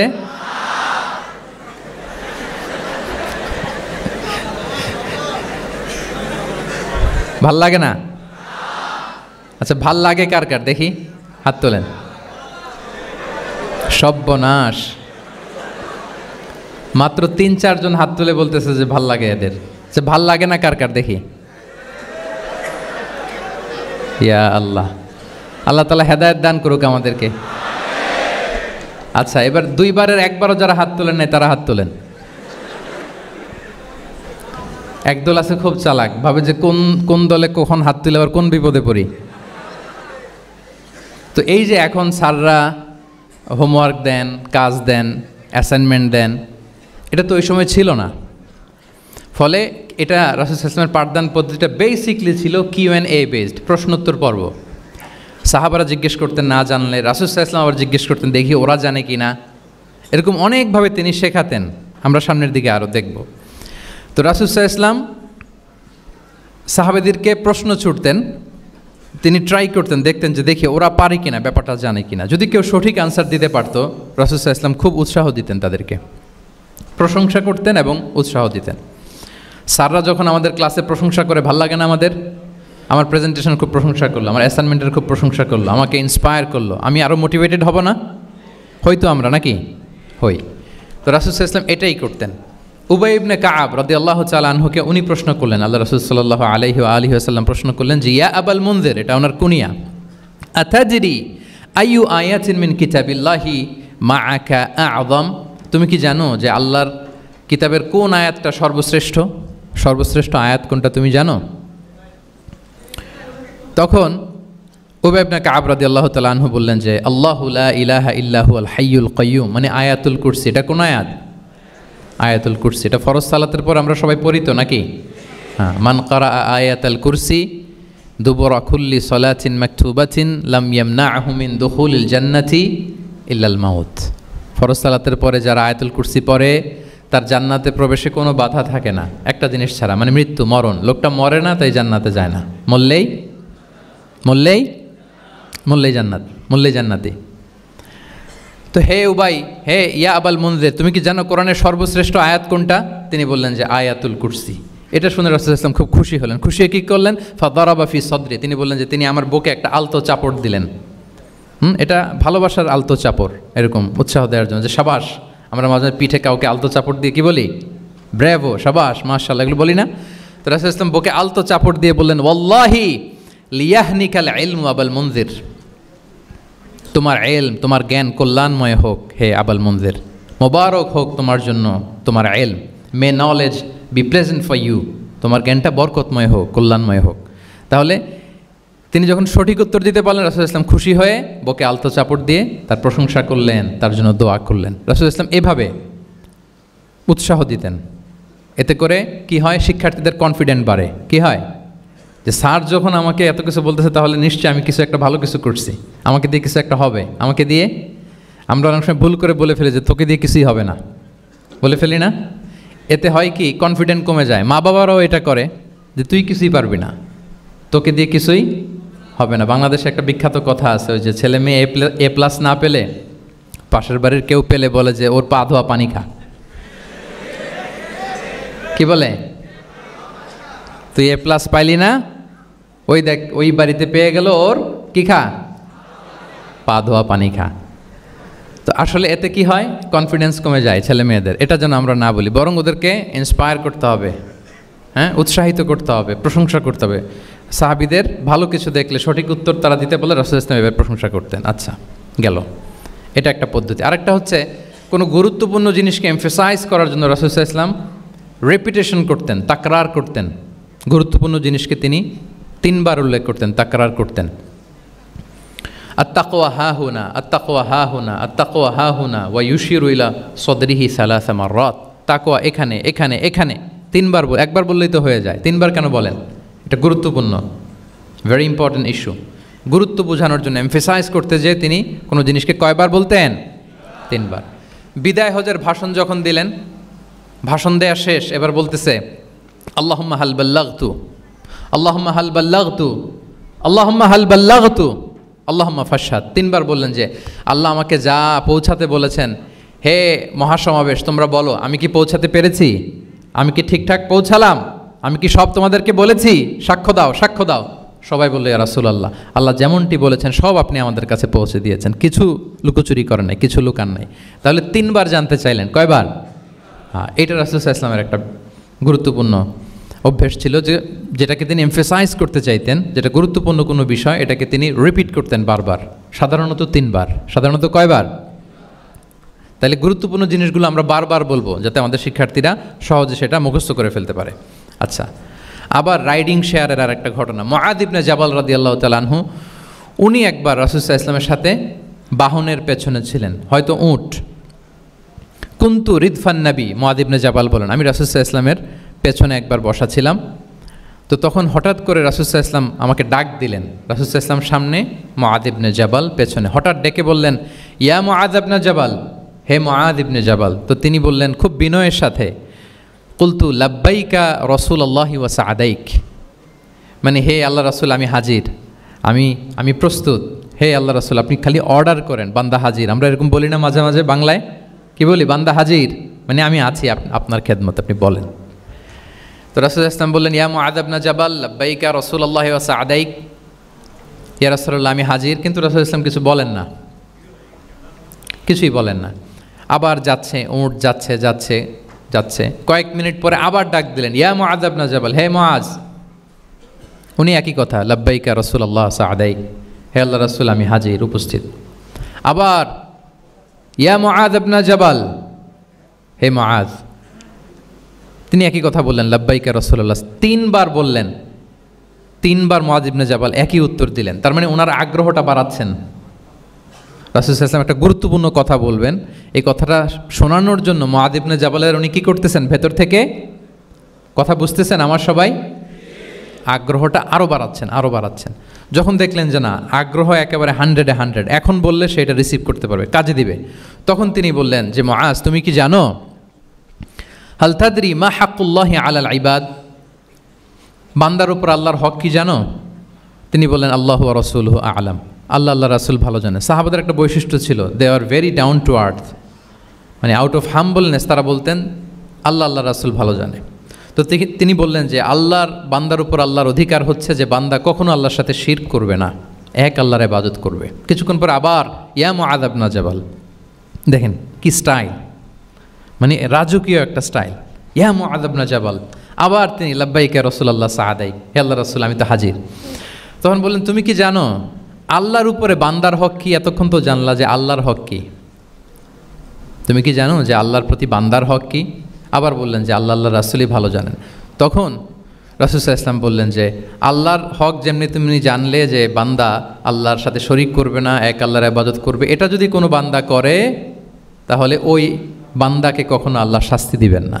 এটা হচ্ছে বান্দার হক, আল্লাহর কাছ থেকে সে এটা পাবে যে আনলা ইউআযিবাহুম, আল্লাহ তাআলা তাকে কখনো শাস্তি দিবেন না। তাহলে আপনারা বলেন তো, ওটে করে রাসূল সাল্লাল্লাহু আলাইহি ওয়াসাল্লাম যাচ্ছে, পেছনে কে বসা?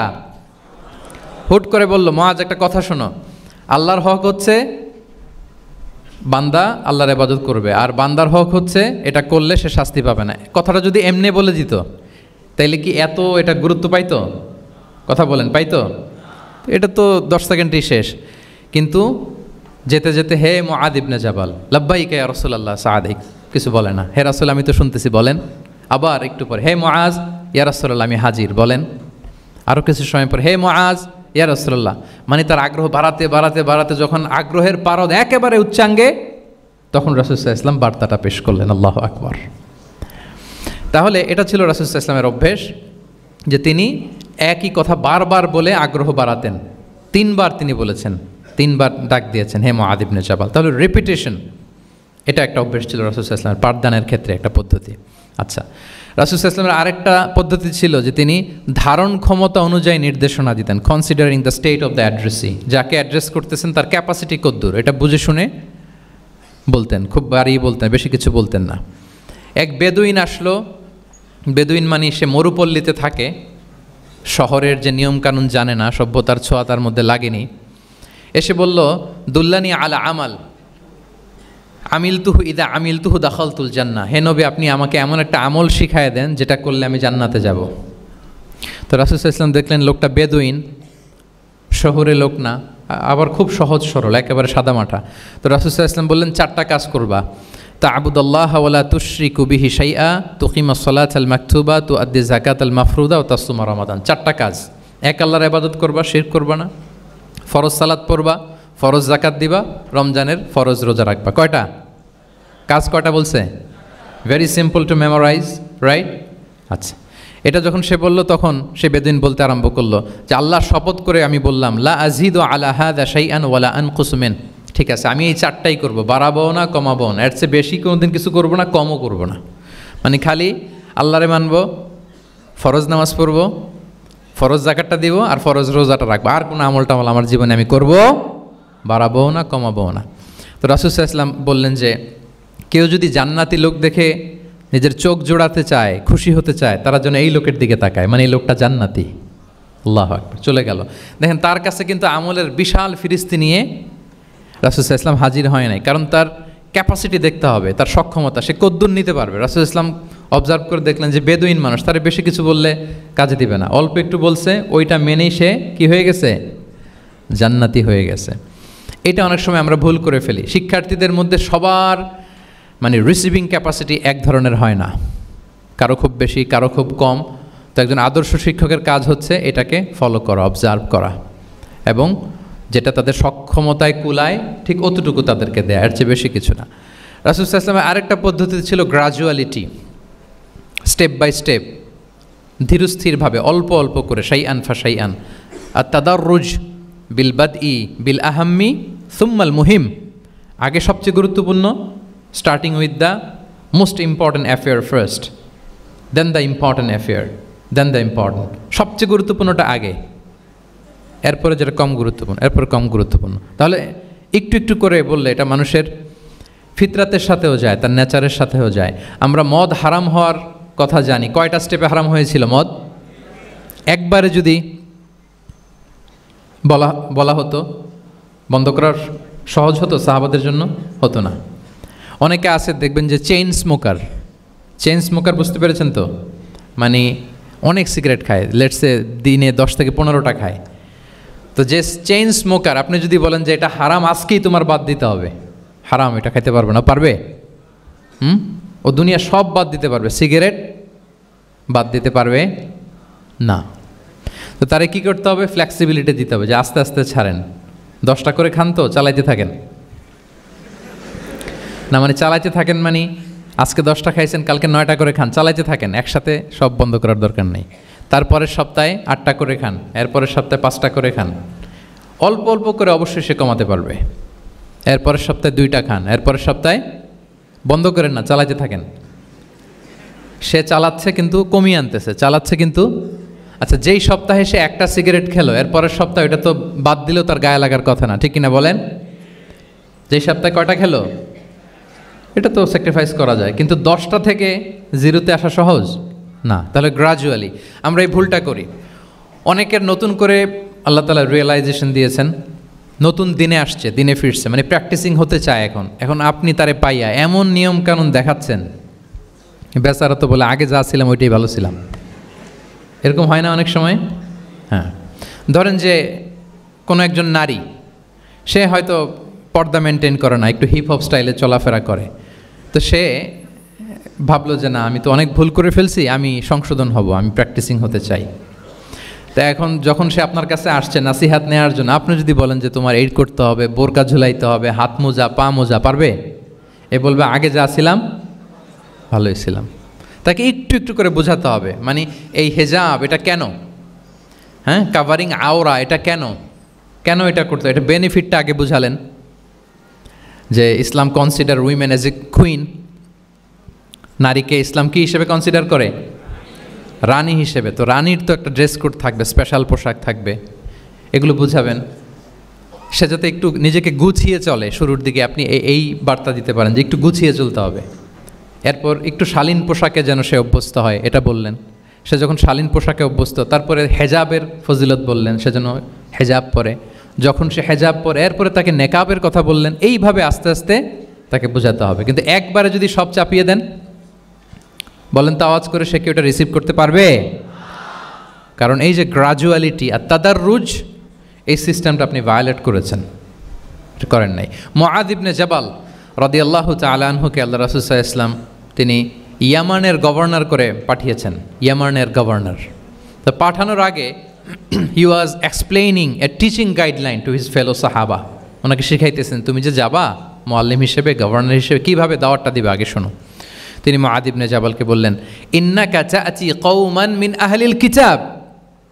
হে মুআয, জেনে রাখো, এমন একটা এলাকায় তোমাকে পাঠাচ্ছি, তারা কিন্তু আহলে কিতাব, মানে তারা হচ্ছে Jewish and Christian community, they are not Muslim, তারা কিন্তু ইহুদি খ্রিস্টান ওখানে।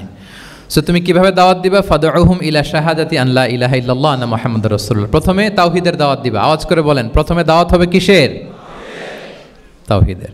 ফা ইনহুম আতাউ লিযালিক, বাক্যটা খেয়াল করেন। যখন তারা এটা মেনে নেবে, এটাতে অভ্যস্ত, তারপর তুমি দাওয়াত দিবা যে আল্লাহ প্রতিদিন 5 ওয়াক্ত সালাত ফরজ করেছেন। কয় ওয়াক্ত? 5 ওয়াক্ত সালাত। আচ্ছা, ফা ইনহুম আতাউ লিযালিক, যখন তারা 5 ওয়াক্তে সালাতেও অভ্যস্ত হবে, তখন বলবা যে আল্লাহ তাআলা ধনীদের উপর জাকাত ফরজ করেছেন।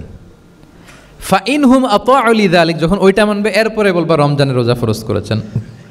সুবহানাল্লাহ, সুবহানাল্লাহ, আল্লাহু আকবার। তাহলে ধাপে ধাপে দেখেন, এই যে টিচিং গাইডলাইন তিনি দিচ্ছেন ওনার ফেলো সাহাবাকে, ফেলো ক্যাম্পেনিয়নকে, যে তুমি ইয়ামানে যে একবারে সব বিধান তুমি যা জানো, মনে করো না যে সবাই ওইটা মানবে। তারা জুইশ, তারা ক্রিশ্চিয়ান, একটু একটু করে তাদেরকে দাওয়াত দিতে হবে। তাহলে গ্রাজুয়ালিটি, পাঠদান পদ্ধতির একটা অন্যতম বিষয় হচ্ছে কি গ্রাজুয়ালিটি, মানে ধাপে ধাপে, ধীরে ধীরে, অল্প অল্প করে বোঝানো। আচ্ছা, রাসূল সাল্লাল্লাহু আলাইহি ওয়াসাল্লাম মাঝে মাঝে কোনো কথার গুরুত্ব বোঝানোর জন্য শপথ করতেন, drawing attention by making oath, শপথ করে কথার গুরুত্ব বোঝাতেন।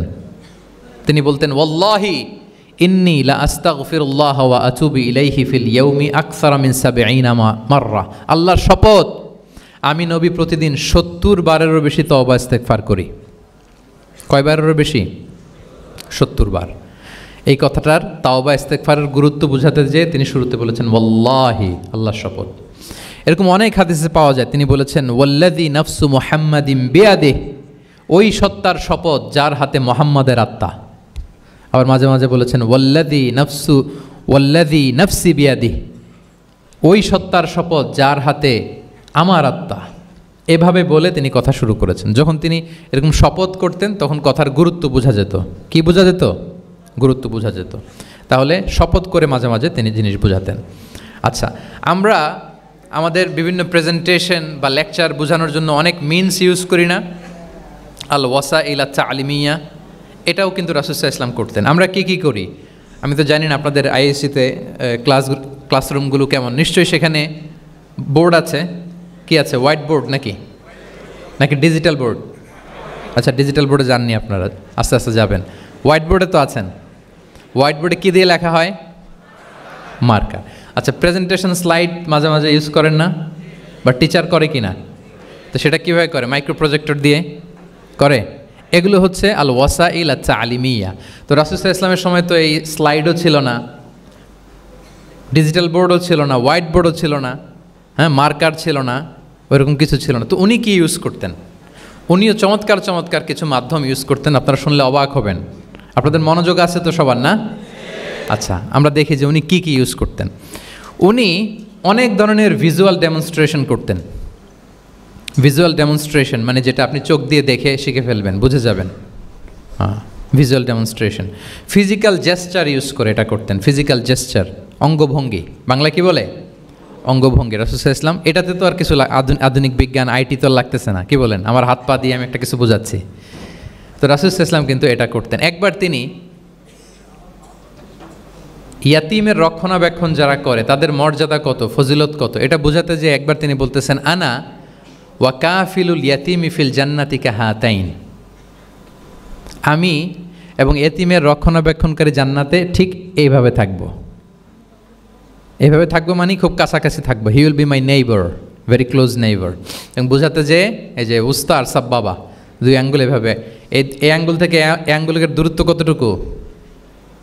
1 মাইল নাকি কত? একেবারে কাছে। এই আঙ্গুল থেকে আঙ্গুলের তেমন কোনো দূরত্বই নাই, মানে খুব কাছে। এটা দিয়ে তিনি বুঝালেন, আমি এবং এতিমের রক্ষণাবেক্ষণকারী ঠিক এভাবে থাকবো যেভাবে এই দুটো আঙ্গুল কাছাকাছি। আল্লাহু আকবার। তাহলে এই যে ফিজিক্যাল জেস্চার ইউজ করলেন কিনা, অঙ্গভঙ্গি, এটাকে বলে ভিজুয়াল ডেমনস্ট্রেশন। কি বলে? Visual demonstration. এবং রিসার্চাররা বলতেছেন যে approximately 80% of human learning comes through the visual demonstration. মানে আইজ দিয়ে, চোখ দিয়ে আমরা আমাদের শেখার 80% শিখে ফেলি। আমাদের শিখনের অলমোস্ট 80% আমরা দেখে দেখে শিখি। তাহলে রাসূল সাল্লাল্লাহু আলাইহি ওয়াসাল্লাম ভিজুয়াল ডেমনস্ট্রেশন করলেন, আনা ওয়া কাফিলুল ইয়াতীমি ফিল জান্নাতি কাহাতাইন। আচ্ছা, আরও দেখি হাদিসে এরকম আরও পাওয়া যায়। আমরা যে মুমিনরা ভাই ভাই, বিভিন্ন হাদিসে বিভিন্ন টেক্সটে রাসূল সাল্লাল্লাহু আলাইহি ওয়াসাল্লাম বলেছেন। এটা ইসলামের একটা খুব মৌলিক কথা, আমরা সবাই জানি না? আমরা সবাই কি এই অডিটোরিয়ামে আমরা যারা বসে আমরা সবাই কি? আল মুমিনু আখুল মুসলিম, একে অপরের ভাই। আমাদের মধ্যে আবার আরেকটা সমস্যা আছে, আমরা দেখা যায় যে প্রত্যেকে যেই দল করে ওই দলের এরা ভাই ভাই আর কি, এরকম। এই হাদিসের একটা নিজস্ব অর্থ বলয় আমরা করে নিয়েছি যে ভাই ভাই ঠিক আছে, বাট আমি এই দলের, সো আমরা ভাই ভাই। আচ্ছা, ওরা ওই দল, তো ওরা কি নিজেরা নিজেরা আসলে কি এই ভাই ভাই নাকি? না, যারাই কালেমা শাহাদাতে বিশ্বাসী, যারা আমাদের কেবলাকে কেবলা মানে, যারা ঈমান এনেছে, তারা সবাই আমরা কি? ভাই ভাই। এই যে আমাদের ভ্রাতৃত্বের বন্ধনটা যে খুব অটুট এবং মজবুত, সুদৃঢ়, এটা বোঝানোর জন্য রাসূল ইসলাম একবার বললেন, আল মুমিনু লিল মুমিনি কাল বুনিয়ান। মুমিন যে ভাই ভাই, এই ভ্রাতৃত্বের বন্ধন হচ্ছে সুদৃঢ় প্রাচীরের মতো। ইয়াশুদ্দু বা'দুহু বা'দা, one side strengthening the other. একটা বড় প্রাচীর, যেমন এই বিল্ডিংটা যেমনি এই পাশ ওই পাশটাকে মজবুত করে ধরে রেখেছে, ওই পাশ যেমনি এটাকে মজবুত করে ধরে ঠায় দাঁড়িয়ে আছে বছরের পর বছর, যুগের পর যুগ। রাসূল সাল্লাল্লাহু আলাইহি ওয়াসাল্লাম বললেন, মুমিন যে ভাই ভাই তাদের সম্পর্কটা এরকম সুদৃঢ়। কতটা সুদৃঢ়? এটা বলতে যে ওয়াশাব্বাকা বাইনা আসওয়াবিহি, তিনি হাতের এই 5 আঙ্গুল, এই 5 আঙ্গুলের ভেতরে ঢুকাই দিলেন। এরকম ধরেন তো একটু সবাই। আচ্ছা, ঢুকিয়ে একটু চাপ দেন, এখন ব্যাপারটা অনেক মজবুত হয়ে গেল না? হ্যাঁ, কেউ চাইলে কি সহজে ছোটাতে পারবে? না। তাহলে এই যে আরেকটা ভিজুয়াল ডেমনস্ট্রেশন পাইছেন, পেয়েছেন? ফিজিক্যাল জেস্চার, অঙ্গভঙ্গি করে তিনি বুঝাইলেন যে আমাদের ভ্রাতৃত্বটা এইরকম মজবুত, মানে ওনার কাছে যা ছিল ওইটা বুঝাতে যে তিনি এই ফিজিক্যাল জেস্চারটা নিয়েছেন যে মুমিন ভাই ভাই এবং আমাদের ভ্রাতৃত্বের বন্ধনটা ঠিক এরকম মজবুত, লাইক দিস। তাহলে এটাকে বলে ভিজুয়াল ডেমনস্ট্রেশন, যেহেতু এতে করে সাহাবারা সহজে বুঝতো, এটা দিয়ে সহজে বুঝলো। আবার মাঝে মাঝে তিনি ড্রয়িং করেছেন। আমাদের মতো ডিজিটাল সিস্টেমে ড্রয়িং করে না, এখন তো খুব ইজি। তো তিনি কীভাবে ড্রয়িং করেছেন, একবার সাহাবিদেরকে নিয়ে তিনি মরুভূমির মাঝখানে খেজুরের ডাল নিয়ে একটা স্ট্রেট লাইন, সরল রেখা আঁকলেন। খাত্তা লানা রাসূলুল্লাহ সাল্লাল্লাহু আলাইহি ওয়াসাল্লাম খাত্তান, আল্লাহ রাসূল সাল্লাল্লাহু মরুভূমিতে খেজুরের ডাল দিয়ে টেনে একটা স্ট্রেট লাইন, মানে সরল রেখা আঁকলেন। একে বললেন হাদা সাবিলুল্লাহ, এটা হচ্ছে আল্লাহর রাস্তা, মানে সিরাতুম মুস্তাকিম। এরপরে এই স্ট্রেট লাইন, সরল রেখার ডানে বায়ে ছোট ছোট অনেকগুলো দাগ কাটলেন খেজুরের ডাল দিয়ে, আর বললেন হাদিহি সুবুলুশ শাইতান, এগুলো হচ্ছে শয়তানের রাস্তা। ফি কুল্লি সাবিলিন শাইতান, এই প্রত্যেকটা রাস্তায় একটা করে শয়তান থাকে, সে তার শয়তানি কাজের হাতছানি তোমাদের দেয়। তাহলে খেজুরের ডাল দিয়ে একটা স্ট্রেইট লাইন সরল রেখা করে বললেন এটা সিরাতুম মুস্তাকিম সাবিলুল্লাহ, আর ডানে বায়ে ছোট ছোট দাগ কেটে বললেন এগুলো হচ্ছে সাবিলুশ শয়তান। ওই পথে শয়তানের হাতছানি দেয়া পথে কভু যাওয়া যাবে, বরং সিরাতুল মুস্তাকিমে থাকা লাগবে। তাহলে এই যে ভিজুয়াল ডেমনস্ট্রেশন ব্যাপারটা ক্লিয়ার হয়েছে না? কাফিলুল ইয়াতিমি কাহাতাইন শাব্বাকা বাইনা আসাবিহি খাত্তালানা রাসূলুল্লাহ সাল্লাল্লাহু আলাইহি ওয়াসাল্লাম খাত্তান। তাহলে এভাবে ওনার সাধ্যের নাগালে যা যা ছিল সাহাবাদেরকে আরও বুঝাতে ভালো করে, হ্যাঁ, to clarify the issue, to visualize the matter, রাসূলুল্লাহ সাল্লাল্লাহু আলাইহি ওয়াসাল্লাম এগুলোর ব্যবহার করেছেন। আচ্ছা, এরপর মাঝে মাঝে সাহাবীদের মস্তিষ্কের যাতে ব্যায়াম হয়, শিক্ষার্থীর কল্পনার জগতে কোনো কিছু চিত্রায়িত করা, এতে করে মস্তিষ্কের ব্যায়াম হয় আর কি, to enhance the power of imagination, আপনার ইমাজিনারি পাওয়ারকে ডেভেলপ করবার জন্য। রাসূলুল্লাহ ইসলাম হাদিসে এরকম অনেক কথা বলেছেন যে তোমরা একটু ভাবো তো, এরকম হইলে কেমন হয়, এমন হইলে কেমন হয়, তেমন হইলে কেমন হবে। এই কথাগুলো যখন বলতেন সাহাবারা ভাবনার জগতে হারিয়ে যেত, ভাবতেন, কল্পনার রাজ্যে হারিয়ে যেতেন, ওনাদের মস্তিষ্কের ব্যায়াম হতো, তাদের যে ইমাজিনেশনের যে পাওয়ার এটা ডেভেলপ করতো, এমনটা পাওয়া যায়। রাসূলুল্লাহ ইসলাম একবার বললেন আরাআইতুম লাউ আন্না নাহরান বিবাবি আহাদিকুম ইয়াগতাসিলু মিনহু কুল্লা ইয়াউমিন খামসা মাররাতিন হাল ইয়াবকা মিন দারানিহি শাই। আচ্ছা বলো তো, তোমরা একটু ভাবো তো, কল্পনার রাজ্যে হারিয়ে যাও, ভেবে দেখো তো, ধরো যে তোমার বাড়ির সামনে একটা ঝর্ণাধারা আছে বা একটা চমৎকার লেক আছে যেখানে স্বচ্ছ স্ফটিক পানি, তুমি যদি প্রতিদিন ওই ঝর্ণায় যে বা ওই লেকে নেমে 5 বার গোসল করো, তোমার গায়ে কোনো ময়লা থাকবে আর? সাহাবারা কল্পনা করে বলে না, মনে মনে ভাবতেছে যে গোসল করতেছে, 5 বার গোসল করার পরে আর আমার গায়ে দুর্গন্ধ, ঘামের গন্ধ থাকবে কি করে? না, কোনো ময়লা থাকবে না। সাহাবারা বলল লা ইয়া রাসূলুল্লাহ লা ইয়াবকা মিন দারানিহি শাই। রাসূলুল্লাহ ইসলাম তখন বললেন ফাকাযালিকা মাসালুস সালাওয়াতিল খামস, এটা হচ্ছে 5 ওয়াক্ত সালাতের দৃষ্টান্তের মতো, ইয়ামহুল্লাহু বিহিন্নাল খাতায়া। কারো ঘরের সামনে যদি একটা স্বচ্ছ লেক থাকে, পানির ফোয়ারা, সে যদি 5 বার গোসল করে তার গায়ে যেমনি কোনো দুর্গন্ধ, ময়লা, আবর্জনা কিছু থাকে না, কেউ যখন 5 ওয়াক্ত সালাত আদায় করে তখন এই সালাতও তার সব গুনাহগুলোকে ধুয়ে মুছে এরকম পাক পবিত্র সাফ করে দেয়। সুবহানাল্লাহ। বুঝে গেলেন যে সালাওয়াতুল খামস কিভাবে আমাদের পাপ মুছে ক্লিন করে, আমাদেরকে কিভাবে ক্লিনজিং করে, এটা সাহাবারা ইজিলি বুঝে গেলেন।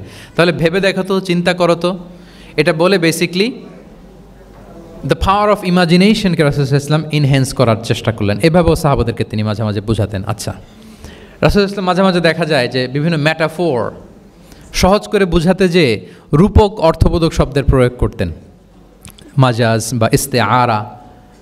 এটা তো যারা আরবিতে পড়েন আপনারা তো জানেন। ইসলামিক স্টাডিজ, হাদিস, কোরআন, কোরআনিক সায়েন্স, এই সমস্ত ডিপার্টমেন্টে পড়েন কারা কারা? আমি একটু জাস্ট দেখে নেই যে আমি যে এত আরবি শব্দ বলতেছি বুঝতেছেন না, মাথার উপর দিয়ে যাচ্ছে, একটু চেক করে নেই।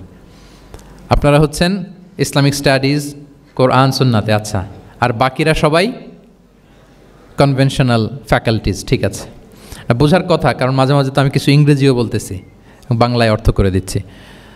তো মাজাজ বা ইস্তেআরা মানে হচ্ছে ম্যাটাফোর, কোনো জিনিসকে আরও সহজ করে বোধগম্যময় করতে রাসূলুল্লাহ ইসলাম এই ম্যাটাফোরকে ইউজ করতেন। যেমন রাসূলুল্লাহ ইসলাম নারীদের প্রতি সদয় হওয়ার জন্য পুরুষদেরকে তিনি বলেছেন রিফকান বিল কাওয়ারির, অর্থাৎ কাঁচগুলোর সাথে ভালো আচরণ করো, মানে কাঁচগুলোকে দেখে রেখো। কাচের পাত্র দিয়ে তিনি নারীদেরকে, স্ত্রীদেরকে বুঝিয়েছেন রিফকান বিল কাওয়ারির। আচ্ছা বলেন তো, কাচের গ্লাস, প্লেট, তৈজসপত্র এক বাড়ি থেকে যদি আরেক বাড়িতে, লেটসে আপনি বাসা শিফট করবেন, আপনার কাছে অনেক কাচের তৈরি গ্লাস, প্লেট, তৈজসপত্র আছে, চট্টগ্রামের এই থানা থেকে ওই থানায় আপনি বাসা চেঞ্জ করবেন, এগুলো নেওয়ার সময় আপনারা কি করেন বলেন? কিভাবে নেন বলেন তো? কিভাবে? হ্যাঁ, র্যাপিং করে, এক্সট্রা প্রিকশন নিয়ে খুব সাবধানে এটাকে ধরতে হয়, রাখতে হয়, সেট করতে হয়, নামাতে হয়, ঠিক কিনা বলেন? এটা বোঝাতে যে নারীদের সাথে কোমল আচরণ করো, সদয় আচরণ করো, এটা বোঝাতে যে রাসূলুল্লাহ ইসলাম বলেছেন রিফকান বিল কাওয়ারির। একবার স্ত্রীরা, আমাদের আম্মা জানেরা রাসূলুল্লাহ ইসলামের সাথে সফরে যাচ্ছেন, খুব সম্ভবত হজের সফরে। তো ওনারা যখন পালকিতে চড়বেন, ওখান থেকে হাওদাজে উঠাবেন, খুব দ্রুত তাড়াহুড়ো করে কিছু লোকজন ওই পালকি উঠাচ্ছিল। তখন রাসূলুল্লাহ ইসলাম বললেন ওয়াই হাক ইয়া আনজাসা সাউকাকা রিফকান বিল কাওয়ারির, খুব সাবধানে নিয়ে যাও, কাজগুলোকে একটু দেখে শুনে নাও, কাচের বোতলগুলো, গ্লাসগুলো দেখে শুনে নাও, মানে স্ত্রীদেরকে একটু দেখে শুনে যত্নের সাথে নিয়ে নাও। তাহলে নারীদেরকে কিসের সাথে তুলনা করেছেন? কাচের গ্লাস, কাচের তৈজসপত্র, কাচের সামগ্রী, যাতে বুঝতে সুবিধা হয়। কাচের গ্লাস তোমরা যেমনি ধরো, রাখো, ডিল করো, নারীদের সাথেও এভাবে কি কোমল আচরণ করতে হবে। আচ্ছা, আমি শুরুতেই বলেছিলাম যে রাসূল সাল্লাল্লাহু আলাইহি ইসলামের সাহাবীদেরকে কিছু শেখানো পদ্ধতিটা মেইনলি কি ছিল? কি বেসড? কারো মনে আছে? Q&A based, right? এই তো মাশাআল্লাহ, Q&A মানে প্রশ্নোত্তরমূলক। সাহাবারা প্রশ্ন করতো, রাসূল সাল্লাল্লাহু আলাইহি ইসলাম উত্তর দিতেন। কারণ কোরআনেও আমাদেরকে উৎসাহিত করা হয়েছে, ফাসআলু আহলা যিকরি ইন কুনতুম লা তা'লামুন, যদি না জানো তাহলে আহলু যিকির বা আহলুল ইলমকে জিজ্ঞেস করে জেনে নাও। এবং রাসূল সাল্লাল্লাহু আলাইহি ওয়াসাল্লাম বলেছেন, ফাইন্নামা শিফাউল আইয়ি আস-সুআলু, অজ্ঞতার চিকিৎসা হচ্ছে প্রশ্ন করা। আপনি জানেন না তো আপনার কাজ কি করবেন? প্রশ্ন করবেন। আপনার টিচারকে প্রশ্ন করবেন, আপনার শায়েখকে কোশ্চেন করবেন, রিসার্চারকে আপনি বারবার কোশ্চেন করতে হবে। প্রশ্ন মানে তাকে জর্জরিত করতে, যত কোশ্চেন করবেন তত আপনি শিখতে পারবেন, যত কোশ্চেন করবেন তত আপনি শিখতে পারবেন। রাসূল সাল্লাল্লাহু আলাইহি ওয়াসাল্লাম এই পদ্ধতিটা সবচেয়ে বেশি অবলম্বন করতেন। কিছু নমুনা তো আমরা ইতিমধ্যে দেখেছি। আমরা আরও ভিতরে ঢুকি। রাসূল সাল্লাল্লাহু আলাইহি ওয়াসাল্লাম মাঝে মাঝে সাহাবীদেরকে প্রশ্ন করতেন, drawing attention of the listener by throwing question. প্রশ্ন ছুড়ে দেওয়ার মাধ্যমে ওনাদের মনোযোগ আছে না নাই এটা দেখতেন। এই যে মাঝে মাঝে আমি আপনাদেরকে জিজ্ঞেস করলে দেখা যায় যে আমি বুঝতে পারি যে আপনারা আমার সাথে আছেন না নাই। আপনাদের মনোযোগ আছে তো? আচ্ছা, ঠিক আছে, প্রশ্ন করবো একটু পরে। পুরো আলোচনা শেষে দিয়ে একটা প্রশ্ন করবো, দেখি কে কতটুকু মনে রাখতে পারলেন। তো রাসূল সাল্লাল্লাহু আলাইহি ওয়াসাল্লাম একবার প্রশ্ন করলেন সাহাবাদেরকে, তাদের অ্যাটেনশন যাতে গ্রো করে। তিনি বললেন যে ইন্না মিনা শাজারি শাজারাতান লা ইয়াসকুতু ওয়ারাকুহা মাসালুহা ইন্নাহা মাসালুল মুসলিম হাদ্দিসুনি মাহিয়া। তিনি সাহাবাদেরকে বললেন, সাহাবারা, এক ধরনের গাছ আছে যেই গাছের পাতা কখনো ঝরে না। কি কখনো ঝরে না? আচ্ছা, এর দৃষ্টান্ত হচ্ছে মুসলিমের দৃষ্টান্তের মতো। হাদ্দিসুনি মাহিয়া, বলো তো এটা কোন গাছ? যখন বলছে কোন গাছ, সাহাবারা চলে গেছে অনেক দূরে। তারা মনে মনে ভাবছে এত সহজ প্রশ্ন তো রাসূল সাল্লাল্লাহু আলাইহি ওয়াসাল্লাম সহজ হলে তো আর জিজ্ঞেস করবে না, নিশ্চয়ই আনকমন কোনো গাছ। এবার ভাবতেছে, দেখি তো খাইবারে গেছিলাম, খাইবারের আশেপাশে কী গাছ আছে। ওই যে তাবুকে ঘুরে আসলাম, তাবুকের পথিমধ্যে ক্যাকটাস, গুলমলতা, আরবের কী কী গাছ। ঘুরতে ঘুরতে সবাই দেখে না ওগুলোর তো পাতা ঝরে। খুঁজতে খুঁজতে সারা দুনিয়া খুঁজে ফেলতেছে সাহাবারা, কিন্তু ওনাদের নিজেদের জাতীয় গাছ যেটা, ঘরের পিছনে যে গাছের সারি সারি, যেই গাছের ফল খেয়ে ওনারা জীবন ধারণ করেন, যেটা ওনাদের সমাজ, রীতি, ঐতিহ্য, ট্র্যাডিশনের সাথে জড়িত, ওই গাছের নামে ভুলে গেছে, ওইটা মনে করতে পারতেছে। সবাই দূরে চলে গেছে। হাদিসে এসেছে ফাওয়াকা আন্না সুফি শাজারিল বাওয়াদি, দূর দূরান্তের গাছ নিয়ে ভাবতেছে, ভেবে ভেবে হয়রান, কেউ বলতে পারে না। তখন বাধ্য হয়ে রাসূল সাল্লাল্লাহু আলাইহি ওয়াসাল্লামকে বলল, ইয়া রাসূলুল্লাহ, আপনি একটু আমাদেরকে বলে দেন যে ইয়া রাসূলুল্লাহ হাদ্দিস না মাহিয়া, এটা কোন গাছ? তখন রাসূল সাল্লাল্লাহু আলাইহি ওয়াসাল্লাম বললেন, ইন্নাহা আন-নাখলা, খেজুর গাছ। খেজুর গাছের পাতা পড়ে না, ডাল টেনেও ছিঁড়া যায় না, খুব কষ্ট। তো এটার দৃষ্টান্ত মুসলিমের দৃষ্টান্তের ন্যায়। তাহলে কোনো সাহাবারা পারলেন না। পরবর্তীতে হাদিসের যিনি বর্ণনাকারী আব্দুল্লাহ ইবনে ওমর তখন ছোট ছিলেন, বাড়িতে যাওয়ার পথে ওমর রাদিয়াল্লাহু তাআলা আনহুকে বলতেছেন যে, বাবা, আব্বা, এটা যে খেজুর গাছ আমার কিন্তু মাথায় আসছিল। তোমারে ফারুক বলেন, বলো কি, তোমার মাথায় আসছিল, তুমি বললে না কেন? উনি বলে নাই কারণ সিনিয়র সাহাবারা পারতেছে না, বাপ চাচারা কেউ পারে না, আমি ছোট মানুষ বইলে আবার কোন বিপদে পড়ি, বিনয়ী মানুষ, উনি আর বলেন নাই, লাজুকতাও কাজ করতেছিল। তোমারে ফারুক বললেন, যদি আজকে তুমি এটার উত্তর নবীর সামনে দিতে পারতা, আমার বুকটা এত বড় হয়ে যেত নবীর সামনে। মানে লাল উট, লাল কপাল বিশিষ্ট উট পেলে আরবরা যত খুশি হয়, আজকে আমি তার চেয়েও বেশি খুশি হয়ে যেতাম। তাহলে ওমরে ফারুক রাদিয়াল্লাহু তাআলা আনহু, ওনার ছেলে আব্দুল্লাহ ইবনে ওমর, উনি এটার উত্তর ধরতে পারছেন, কিন্তু উনি বলেন নাই। তাহলে দেখেন রাসূল সাল্লাল্লাহু আলাইহি ওয়াসাল্লাম এরকম কোশ্চেন করতেন, কোশ্চেন করে তারপরে উত্তরটা বলতেন, এতে আর মানুষ ভুলে না। বাংলা একটা কথা আছে যে, শিখেছ কোথায়, ঠেকেছি যেথায়। জিজ্ঞেস করছে, পারি না, মনে আসে না, হঠাৎ করে যখন উত্তরটা বলে, এইটা যেরকম মনে থাকে আজীবন, অন্য কিছু থাকবে না। একটু যদি ঠেকে ঠেকে পারতেছি না, বুঝতেছি না, এরপর যখন বুঝায় দেওয়া হয়, ভালো করে শিখে নেই, এইটা আজীবন মনে থাকে ব্রেইনে। এই পদ্ধতিটা রাসূল সাল্লাল্লাহু আলাইহি ওয়াসাল্লাম অবলম্বন করতেন। প্রশ্ন করে অপারক করে দিতেন, কেউ পারে না, এরপর রাসূল সাল্লাল্লাহু আলাইহি ওয়াসাল্লাম বুঝিয়ে বলতেন, সবার একেবারে ব্রেইনের মধ্যে, মস্তিষ্কে এটা গেঁথে যেত। তাহলে প্রশ্ন ছুটতেন। আচ্ছা, এরকম অনেক হাদিস আপনারা পাবেন রাসূল সাল্লাল্লাহু আলাইহি ওয়াসাল্লাম প্রশ্ন করে তারপরে উত্তর দিয়েছেন। আতাদরুনা মাল গীবা, তোমরা কি জানো গীবত কি? সাহাবারা বলে আল্লাহ আল্লাহ রাসূল ভালো জানেন। যিকরাকা আখাকা বিমা ইয়াকরা বলে দিলেন। আতাদরুনা মানিল মুফলিস, তোমরা কি জানো মুফলিসকে? এইভাবে প্রশ্ন করতে করতে সাহাবাদেরকে শিখাতেন। আচ্ছা, আল্লাহ রাসূল সাল্লাল্লাহু আলাইহি ওয়াসাল্লামের আরেকটা অভ্যেস ছিল প্রশ্নের পিঠে প্রশ্ন ছুড়ে দেওয়া। মানে কোনো সাহাবী যদি প্রশ্ন করতো, রাসূল সাল্লাল্লাহু আলাইহি ওয়াসাল্লাম তো উত্তর দিয়ে জানিয়ে দিতেন। মাঝে মাঝে জানিয়ে না দিয়ে প্রশ্নের পিঠে আবার উনি কী করতেন? প্রশ্ন ছুড়ে দিতেন। এটাও পাওয়া যায়। আচ্ছা, এক সাহাবী এসে বলল, ইয়া রাসূলুল্লাহ মাতা সাআ, হে নবী কিয়ামত কখন হবে? রাসূল সাল্লাল্লাহু আলাইহি ওয়াসাল্লাম কখন হবে উত্তর না দিয়ে প্রশ্ন করলেন, ওয়া মাযা আ'দাত্তা লাহা, কিয়ামতের তোমার কি প্রিপারেশন আগে ওইটা বলো।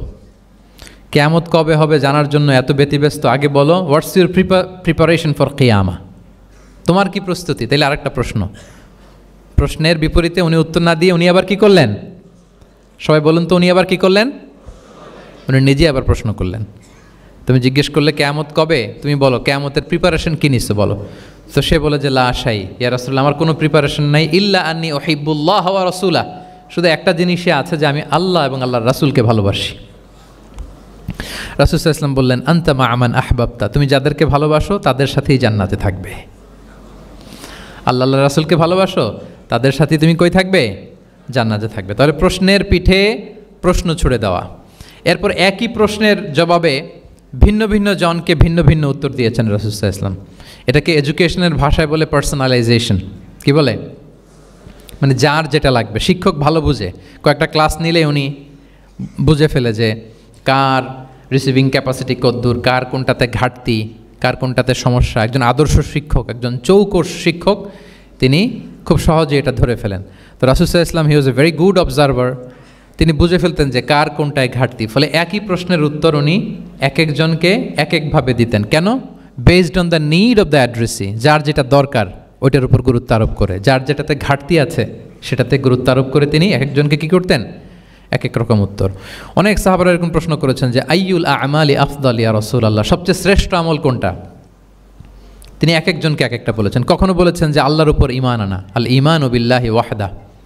কাউকে বলেছেন যে আল জিহাদ ফি সাবিলিল্লাহ, কাউকে বলেছেন আস-সালাতু ফি ওয়াক্তিহা, অন টাইমে সালাত পড়া। তার মানে যার যেটাতে ঘাটতি ছিল। কাউকে বলেছেন বিররুল ওয়ালিদাইন, কারণ তিনি দেখেছেন তার সাথে তার মা বাবার সম্পর্কে একটু ঘাটতি আছে, তারা এটা বলি, কারণ সবগুলোই ভালো কাজ, সবগুলোই কি ভালো কাজ।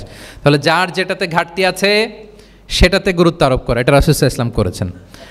মাঝে মাঝে রাসূল সাল্লাল্লাহু আলাইহি ওয়াসাল্লাম সাহাবীদেরকে মানে শিক্ষার্থীদেরকে উত্তর জানার জন্য ব্যাপকভাবে আগ্রহী করে তুলতেন। হ্যাঁ, এটাকে আরবিতে বলে তাশওয়িকুস সামিঈন ইলা মারিফাতিল জওয়াব, উত্তর শোনানোর জন্য আগ্রহী করে তোলা। সেক্ষেত্রে মাঝে মাঝে তিনি একটা দুটো শব্দ ইউজ করতেন। কীরকম? যেমন আওয়ালা আদুল্লুকুম, অথবা আলা উখবিরুকুম, আমি কি তোমাদের বলবো না? এটা বললে সাহাবারা বলতেন বলেন বলেন ইয়া রাসূলুল্লাহ, অবশ্যই বলবেন, বালা ইয়া রাসূলুল্লাহ। আওয়ালা উখবিরুকুম, আমি কি তোমাদের জানিয়ে দিব না? সাহাবারা বলতেন ইয়া রাসূলুল্লাহ, অবশ্যই আপনি আমাদের জানিয়ে দিবেন। যেমন তিনি বললেন যে কেউ জান্নাতে যাবে না মুমিন হওয়া ছাড়া, কেউ ইমানদার হতে পারবে না যতক্ষণ না একে অপরকে তোমরা ভালো না বাসো। তাহলে তো এটা গুরুত্বপূর্ণ বিষয়। একে অপরকে ভালো না বাসলে নাকি মুমিনই হওয়া যাবে না, আর মুমিন না হলে তো জান্নাতেই যাওয়া যাবে না। তখন রাসূল সাল্লাল্লাহু আলাইহি ওয়াসাল্লাম বললেন আওয়ালা আদুল্লুকুম আলা শাইইন ইযা ফাআলতুমুহু তাহাবাবতুম, আমি কি তোমাদেরকে বলবো না এমন একটা আমলের কথা যেটা করলে তোমাদের পারস্পরিক হৃদ্যতা বাড়বে, ভালোবাসা বাড়বে? তখন তিনি বললেন সেটা কি? আফশুস সালামা বাইনাকুম, তোমাদের মাঝে ব্যাপক সালামের প্রসারণ করো, সালামের প্রসার করো, একে অপরকে বেশি বেশি সালাম দাও। ব্যাপারটাকে এইভাবে প্রেজেন্ট না করে উনি যদি বলতেন সাহাবারা বেশি বেশি সালাম দিও, এটা সওয়াবের কাজ অনেক। এটা হচ্ছে একটা প্রেজেন্টেশন। আর একটা হচ্ছে এমনভাবে এটাকে উপস্থাপন করা যে মুমিন না হলে জান্নাতে যাবা না, আর একে অপরকে ভালো না বাসলে মুমিন হতে পারবে না। তোমরা কি জানো কি করলে একে অপরের মধ্যে ভালোবাসা বাড়ে? এরপর রাসূল সাল্লাল্লাহু আলাইহি ওয়াসাল্লাম বলতেন যে সালাম দেওয়ার মাধ্যমে ভালোবাসা বাড়বে। আচ্ছা, মাঝে মাঝে ব্যবহার করতেন আলা উখবিরুকুম, আলা উখবিরুকুম, আমি কি তোমাদেরকে জানাবো না? একবার রাসূল সাল্লাল্লাহু আলাইহি ওয়াসাল্লাম বললেন আলা উখবিরুকুম বিআফদালা মিন দারাজাতি সিয়ামি ওয়াস সালাতি ওয়াস সাদাকা, আমি কি তোমাদের জানাবো না যে নামাজ, রোজা, সাদাকার চেয়েও বেশি ফজিলতের একটা আমল আছে, সেটা কি আমি কি তোমাদের জানাবো না? সাহাবারা বললেন ক্বালু বালা ইয়া রাসূলুল্লাহ, হে আল্লাহর রাসূল অবশ্যই জানাবেন, অবশ্যই জানাবেন, কারণ নামাজের চেয়েও বেশি গুরুত্বপূর্ণ, সাদাকার চেয়েও বেশি গুরুত্বপূর্ণ, সিয়ামের চাইতেও বেশি গুরুত্বপূর্ণ আমল। সেটা কি?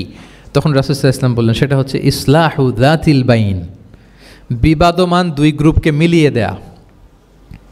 বিবাদমান দুই ব্যক্তিকে মিলিয়ে দেয়া, এটা নফল নামাজ, নফল সাদাকা, নফল রোজার চেয়েও বেশি কি ফজিলতপূর্ণ, বেশি গুরুত্বপূর্ণ। আমরা তো মনে করি শুধু নামাজ পড়লেই বোধহয় আমি অনেক সওয়াব পেলাম, রোজা রাখলেই সওয়াব পেলাম, শুধু জিকির করলে সাদাকা করলেই সওয়াব পেলাম।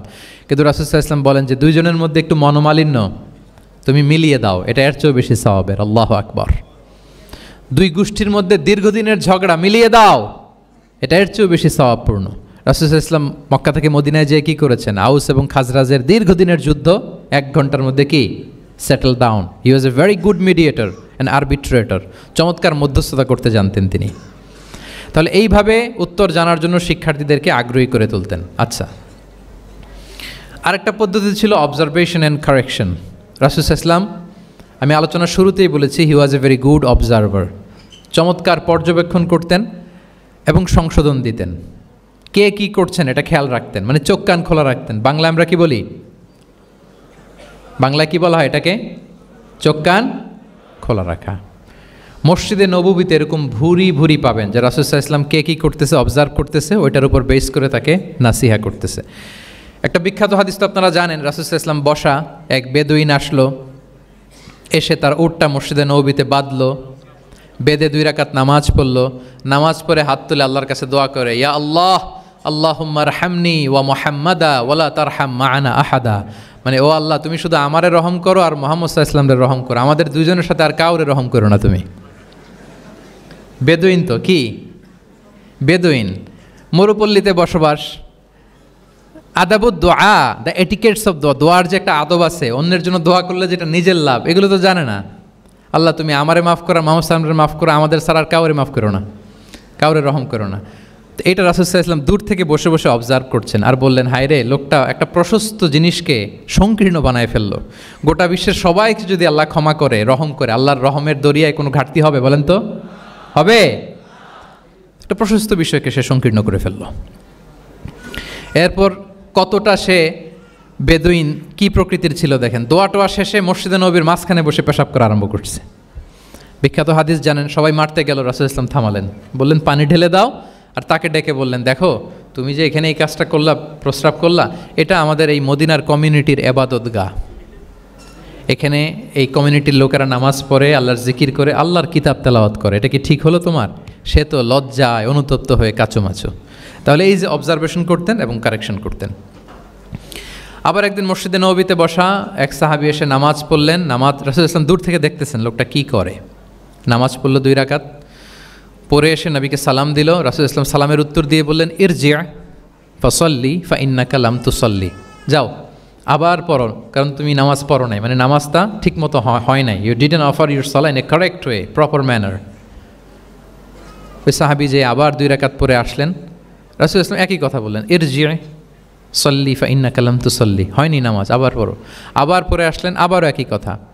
এখন 3 বার পড়ার পরেও যখন হয় না, বেচারা ভাবলেন আবার যে বললে তো একই হবে, আমি তো এটাই জানি। তিনি বললেন, মা উহসিনু গায়রাহ, ইয়া রাসূল, এর চেয়ে ভালো আমি আর পারি না, ফাআল্লিমনি ইয়া রাসূলুল্লাহ, হে নবী আমাকে একটু শিখিয়ে দেন কীভাবে পড়ব।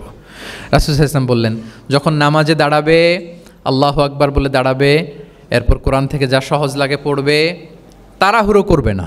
কি করবে না? সবাই বলেন, কি করবে না? নামাজে কোনো তাড়াহুড়ো নাই, নো রাশিং ইন সালাহ, নো হ্যাস্টিনেস ইন সালাহ। নামাজে আমরা খুব তাড়াহুড়ো করি, এটা নামাজের যে প্রাণ, সালাতের প্রাণকে, রূহকে নষ্ট করে দেয়।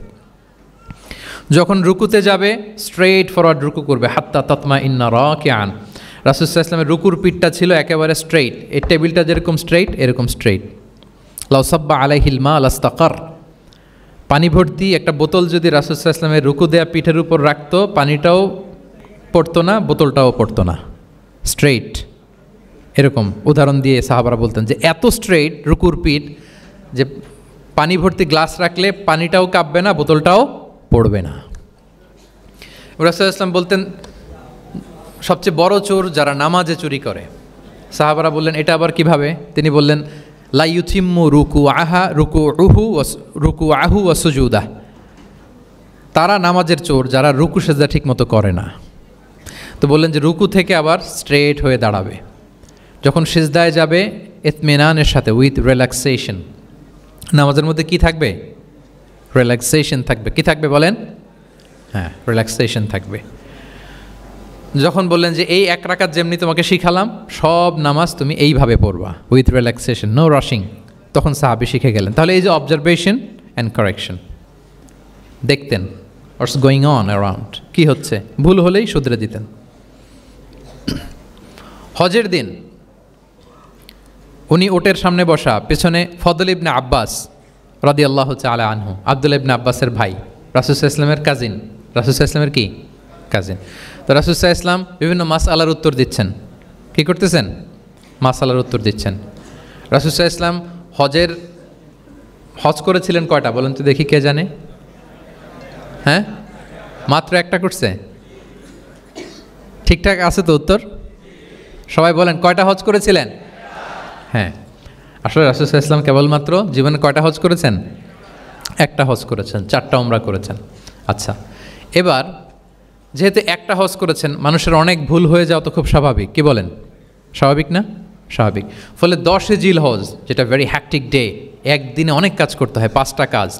জামরায় স্টোনিং করতে হয়, পাথর মারো, স্লটার করো, প্রাণী জবাই করো, মাথার চুল ফেলে দাও, আবার চলে যায় মক্কায়, ফরজ তাওয়াফ করো, সাই করো, ফিরে আসো।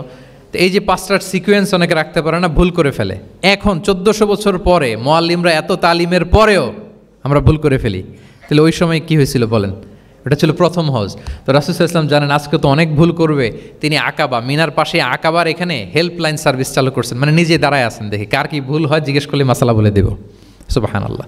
তো এসে একজন বলে যে রাসূলুল্লাহ, আমি তো ওই আগে কুরবানি পরে চুল কাটা, আমি আগে চুল কেটে ফেলছি। রাসূল সাল্লাল্লাহু আলাইহি ওয়াসাল্লাম বলে ইফআল ওয়ালা হারাজ, ওকে কোনো সমস্যা নেই, যাও। আরেকজন এসে বলে আমি তো আগে এটা করছি। ওই দিন যাই নবীকে জিজ্ঞেস করা হয়েছে, নবী সাল্লাল্লাহু আলাইহি ওয়াসাল্লাম ফ্লেক্সিবিলিটি দিয়ে দিয়েছেন, বলে করো, অসুবিধা নাই। তো ওই যে দাঁড়িয়ে তিনি মাসালা বলতেছেন, পেছনে ছিল ফদল ইবনে আব্বাস, ছোট ছোট সাহাবী, তরুণ। তো খাসাআম গোত্রের এক নারী আসছিল একটা মাসালা জিজ্ঞেস করতে, and she was a very beautiful lady, বেশ সুন্দরী ছিল। তো এসে রাসূল সাল্লাল্লাহু আলাইহি ওয়াসাল্লামকে যখন প্রশ্ন করতেছে, ফদল ইবনে আব্বাস ওই নারীর দিকে তাকায় আছে, এবং ওই নারীও ফদল ইবনে আব্বাসের দিকে তাকায় আছে। রাসূল সাল্লাল্লাহু আলাইহি ওয়াসাল্লাম উত্তরও দিচ্ছেন, আবার খেয়াল করতেছেন যে চোখাচোখি হয়ে যাচ্ছে। যখনই তিনি অবজার্ভ করলেন যে ফদল ইজ ক্রসিং দ্য লিমিট, একবার চোখ পড়তে পারে, তারপর তো নামিয়ে ফেলতে হবে, সে যখন তাকিয়ে আছে, নারীও তাকিয়ে আছে, তখন রাসূল সাল্লাল্লাহু আলাইহি ওয়াসাল্লাম কী করলেন? ওয়াজআলান নবী সাল্লাল্লাহু আলাইহি ওয়াসাল্লাম ইয়াসরিফু ওয়াজহাল ফদলি ইলা শিক্কিল আখার, সাথে সাথে ফদলকে বললেন, ফদল ওইদিকে না, এইদিকে তাকাও, এইভাবে। এটা সরাসরি হাদিসের অনুবাদ করে শোনাচ্ছি, আমার পক্ষ থেকে না, এবং বুখারীর হাদিস। ফাজআলা ইয়াসরিফু ওয়াজহাল ফদলি, ফদল ইবনে আব্বাসের চেহারাটা রাসূল সাল্লাল্লাহু আলাইহি ওয়াসাল্লাম ঘুরিয়ে ফেললেন যে ফদল ওইদিকে তাকানো যাবে না, এদিকে তাকাও। ফদল রাদিয়াল্লাহু তাআলা আনহু নিজেকে সামলে নিলেন। এই যে this is the point, observation. এটা কি বলে? Observation and correction. রাসূল সাল্লাল্লাহু আলাইহি ওয়াসাল্লাম he was a very good observer, what's going on around, কী চলতেছে সব দিকে চোখ কান খোলা। বাংলায় কি বলে? বাংলায় বললে বুঝবেন ভালো, চোখ কান খোলা রাখতে হবে। তো রাসূল সাল্লাল্লাহু আলাইহি ওয়াসাল্লাম খেয়াল করলেন এবং ওনার চেহারা ঘুরিয়ে দিলেন। এভাবে তিনি কেউ ভুল করলে শুধরে দিতেন। এবং শুধরে দেওয়ার আরেকটা নিয়ম রাসূল সাল্লাল্লাহু আলাইহি ওয়াসাল্লাম, আল্লাহু আকবার, অনেক পয়েন্টস এখানে, যে কীভাবে তিনি অন্যের ভুল শুধরাতেন, কীভাবে ভুল শুধরাতেন। আমরা কিভাবে ভুল শুধরাই? বাংলাদেশের যে টেন্ডেন্সি, কেউ ভুল করলে আর মাইক্রোফোন যদি পাই যে মাহফিলে, এইবার তো পাইছি ওই বেটারে, ও কাফের, ওর দাদা কাফের, ওর 14 গোষ্ঠী কাফের, ও মারা যাওয়ার পরে যেখানে কবর দিবে ওই কবরের উপর যে ঘাস উঠবে, ওই ঘাস যে গরু খাবে, ওই গরুর দুধ যে খাবে ও কাফের। মানে 14 গোষ্ঠীকে কাফের বানাই দিচ্ছে। আমি জাস্ট সিনারিওটা আপনাদের সাথে শেয়ার করি যে নিয়ম হচ্ছে কি। লেটস সে আমার একজন কো স্পিকার কোনো কিছু একটা ভুল করে ফেলছে, তার জানা নাও থাকতে পারে, আবার আমারও একটা জিনিস জানা নাও থাকতে পারে। কেউ ভুল করলে শুধরানোর নিয়ম হচ্ছে সে যে ভুলটা করলো এটা যে ভুল এটা জানানো, যে অনেকে এরকম এরকম বলে, আসলে এটা ঠিক না, বরং ঠিক হচ্ছে এটা এবং এর পক্ষে দলিল হচ্ছে এটা, জাস্ট এটা বলে দেওয়া। এটা যদি বলে দেয় তাহলে কি হবে, যখন ওই যে ভুল করছে সে যখন শুনবে, তার নাম তো আর বলা হয় নাই, সে তো বুঝে যাবে এটা তো আমি ভুলটা করছি, ফলে আমি শুধরে গেলাম, ওই লোক শুধরে যাবে, আর বাকি যারা লিসেনার শ্রোতা তারা সবাই সতর্ক হয়ে যাবে। তাহলে যেটা উদ্দেশ্য ছিল কাউকে শুধরানো, ওটা হয়ে গেছে না? কারো নাম নেওয়া প্রয়োজন হয়েছে? বলেন তো। রাসূল সাল্লাল্লাহু আলাইহি ওয়াসাল্লাম যখন কাউকে কারেক্ট করতেন তখন কখনও কারো নাম ধরে শুধরাতেন না, কারেক্ট করতেন না। আল্লাহু আকবার। নাম ধরে শুধরাতেন না, পাছে না সে লজ্জা পেয়ে যায়, পাছে না সে বিব্রত হয় মানুষের সামনে। সুবহানাল্লাহ। অন্যের রাইটস, অন্যের ব্যক্তিত্বের ব্যাপারে কতটা মর্যাদাশীল ছিলেন। কারণ নাম ধরে তো আমার শুধরানোর দরকার নেই, এটা যে ভুল সোসাইটিকে এটা জানালেই হবে। তাহলে যে ভুল করছে সে শুধরে গেল, বাকিরা সতর্ক হয়ে গেল, ঠিক না? আচ্ছা, 3 সাহাবী মিলে একবার ভাবলো রাসূল সাল্লাল্লাহু আলাইহি ওয়াসাল্লাম বাড়িতে কি কি আমল করে, আমরা একটু আম্মাজানদের জিজ্ঞেস করি, তাহলে আমরাও আমাদের আমল একটু বাড়াবো। যে জিজ্ঞেস করলো যে আম্মাজানারা একটু বলেন তো উনি বাসায় কী কী আবাদত করে, কতটুকু কোরআন পড়ে, তাহাজ্জুদ কেমনে পড়ে। আম্মাজানরা বর্ণনা দিলেন। বর্ণনা শোনার পরে কান্নাহুম তাকাল্লুহা, ওনাদের কাছে একটু কম মনে হইলো, মানে অনেক এক্সপেকটেশন নিয়ে আসছিল। তারা ভাবছিল মানে রাতে ঘুমাই না, সারা রাত তাহাজ্জুদ আর কান্নাকাটি করে রাসূল ইসলাম কাটায় দেয়, তাদের এরকম একটা ধারণা ছিল। কিন্তু এসে শুনে যে না, আসার পরে নাকি ঘুমোতে যায়, অনেকক্ষণ ঘুমিয়ে সেই মাঝরাতে নাকি ওঠে। যা যা বর্ণনা শুনলো কান্নাহুম তাকাল্লুহা, এদের কাছে একটু কম মনে হলো। তো একজন বলতেছে আরে কম না, আইনা নাহনু মিন রাসূলিল্লাহ, কোথায় আল্লাহ রাসূল আর কোথায় আমরা। গফির লাহু মা তাকাদ্দামা মিন যামবিহি ওয়া মা তাআখার, ওনার তো আগের পরের সব গুনাহই মাফ। আদতে তো গুনাহই নাই, নবীরা তো মাসুম। তো ওনার সাথে কি আমাদের তুলনা, আমাদের এত কম করলে হবে না, তো কী করতে হবে? একজন বলে যে আজকে থেকে আমি আর ঘুমাবোই না সারা রাত তাহাজ্জুদ পড়বো। আচ্ছা, আরেকজন বলে আমি আর না খেয়ে মানে রোজা ছাড়া থাকবো না, আমি সাওমে ভিসাল করব, সারা বছর রোজা রাখবো, যা করে আল্লাহ, রোজা থামাবো না, আমি রেগুলার রোজা রেখেই যাব। আচ্ছা, আরেকজন বলে আমি আর আমার স্ত্রীদের কাছেই যাব না, আমি সন্ন্যাসী জীবন নিয়ে নিলাম, আমি সন্ন্যাসী থাকবো, স্ত্রীদের সাথে মেলামেশাতে এই আমি যাব না, আমি এটা থেকে বিরত থাকবো। এই কথা যখন রাসূল সাল্লাল্লাহু আলাইহি ওয়াসাল্লামের কানে গেল, রাসূল সাল্লাল্লাহু আলাইহি ওয়াসাল্লাম রেগে গেলেন। রেগে গিয়ে সাহাবীদেরকে জড়ো করলেন। জড়ো করে তিনি বলতে আরম্ভ করলেন, তিনি বললেন আনতুমুল্লাযীনা কুলতুম কাযা ওয়া কাযা, আচ্ছা তোমাদের মধ্যে কে নাকি এরকম বলছে। সুবহানাল্লাহ। তিনি বলতে পারতেন এই আব্দুল্লাহ স্ট্যান্ড আপ, দাঁড়াও, আব্দুর রহিম দাঁড়াও, এই আব্দুল সাত্তার তুমি নাকি বলছো যে সারা রাত, এটা একটা কথা বললা তুমি নাকি বলছো যে সারা বছর রোজা, এটা তুমি কি কথা বলতো, ভুল কাজ করছো, এটাও জানো না তুমি নাকি বলছো স্ত্রীদের সাথে মিশবা না। এরকম যদি Abdullah, Abdur Rahman, just for example, এইভাবে দাঁড় করিয়ে যদি নাম ধরে বলতেন, ওনারা সাহাবীদের সামনে লজ্জিত হতেন না? না। আনতুমুল্লাযীনা কুলতুম কাযা ওয়া কাযা, এটাই রাসূল সাল্লাল্লাহু আলাইহি ওয়াসাল্লামের কাউকে কারেক্ট করার, তাসহিহ করার অভ্যেস ছিল। মা বালু আকওয়ামিন ইয়াকুলুনা কাযা ওয়া কাযা, মাঝে মাঝে বলতেন মা বালু আকওয়ামিন ইয়াফআলুনা কাযা ওয়া কাযা, তোমাদের মধ্যে কেউ নাকি এমনটা বলে, তোমাদের মধ্যে কেউ নাকি এমনটা করে। কই আমি তো রাতে ঘুমাই আবার সালাত পড়ি, কই আমি তো রোজা রাখি সোম বৃহস্পতি, বাকি দিনগুলোতে খাই, কই আমি তো আমার স্ত্রীদের সাথে মেলামেশা করি, এই সব কিছুকে ব্যালেন্স করেও তো আমার নবুয়তির তো আমার কোনো সমস্যা হয় নাই, আল্লাহ ভীরু হতে তো সমস্যা হয় নাই। ওয়াল্লাহি ইন্নী লা আখশাকুম লিল্লাহি ওয়া আতকাকুম লাহ, আল্লাহর শপথ আমি তোমাদের চাইতে আল্লাহকে বেশি ভয় করি, আমি তোমাদের চাইতে বেশি মুত্তাকি।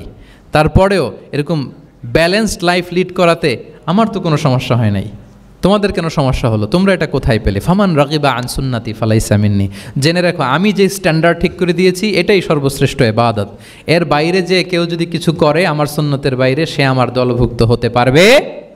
সুবহান।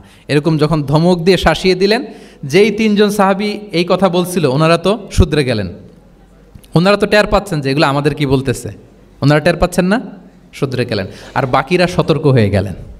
আল্লাহু আকবার। সো এটা হচ্ছে কারেক্ট করার নিয়ম। এখন আমরা কি করি, কেউ একটা ভুল করলে তখন তাকে ধরি, তার 14 পুরুষ নিয়ে কথা বলি, তার ব্যাপারে যদি আমার কোনো তিক্ত অভিজ্ঞতা থাকে, ঝাল মেটানোর একটা সুযোগ পেলাম, আমি ঝাল মেটাই, তাকে ছোট করি, হেয় করি, হেন কোনো কথা নাই যে আমি বলি না। একটাও কি রাসূল সাল্লাল্লাহু আলাইহি ওয়াসাল্লামের সুন্নাহর মধ্যে পড়ে বলেন তো? না। তাহলে মন গড়া পদ্ধতিতে আমরা কাউকে সংশোধন করতে চাচ্ছি না, আর এইভাবে করলে সংশোধন হবেও না। সে মানবিক কারণেই তার ইগোইস্টিক প্রবলেম চলে আসবে, যে সে আমাকে ছোট করলো, আমার নাম ধরে সে এত মানুষের সামনে অপমান করলো, সে হয়তো শুধরানোর যে রাস্তাটা ছিল ওইটাও বন্ধ হয়ে গেল, ঠিক কিনা বলেন?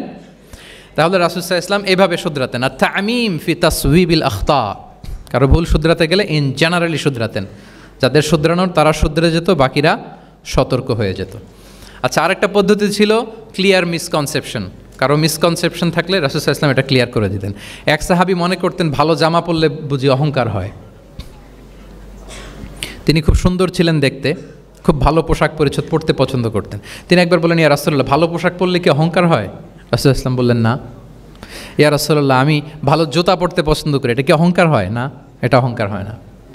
আমি মানুষকে খুব খাওয়াতে পছন্দ করি এবং আমি চাই আমার চেয়ে যেন কেউ এটা এই কাজে আগাতে না পারে, আমিই খাওয়াবো, এটা কি অহংকার? রাসূল সাল্লাল্লাহু আলাইহি ওয়াসাল্লাম বললেন, না, এটা অহংকার না।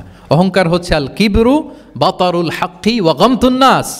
অহংকার হচ্ছে সত্যকে প্রত্যাখ্যান করা আর মানুষকে তুচ্ছ-তাচ্ছিল্য করা। সুবহানাল্লাহ।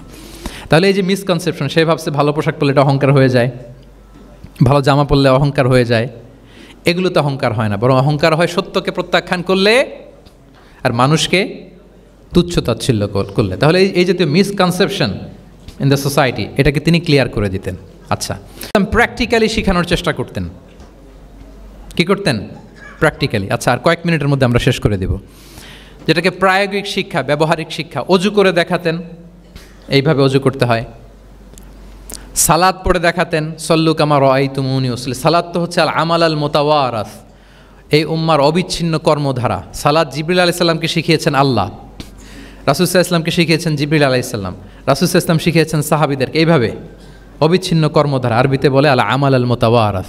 এবং রাসূল সাল্লাল্লাহু আলাইহি ওয়াসাল্লাম বলতেন, সল্লু কামা রাআইতুমুনি উসাল্লি, আমাকে যেমনি সালাত পড়তে দেখো এইভাবে পড়ো।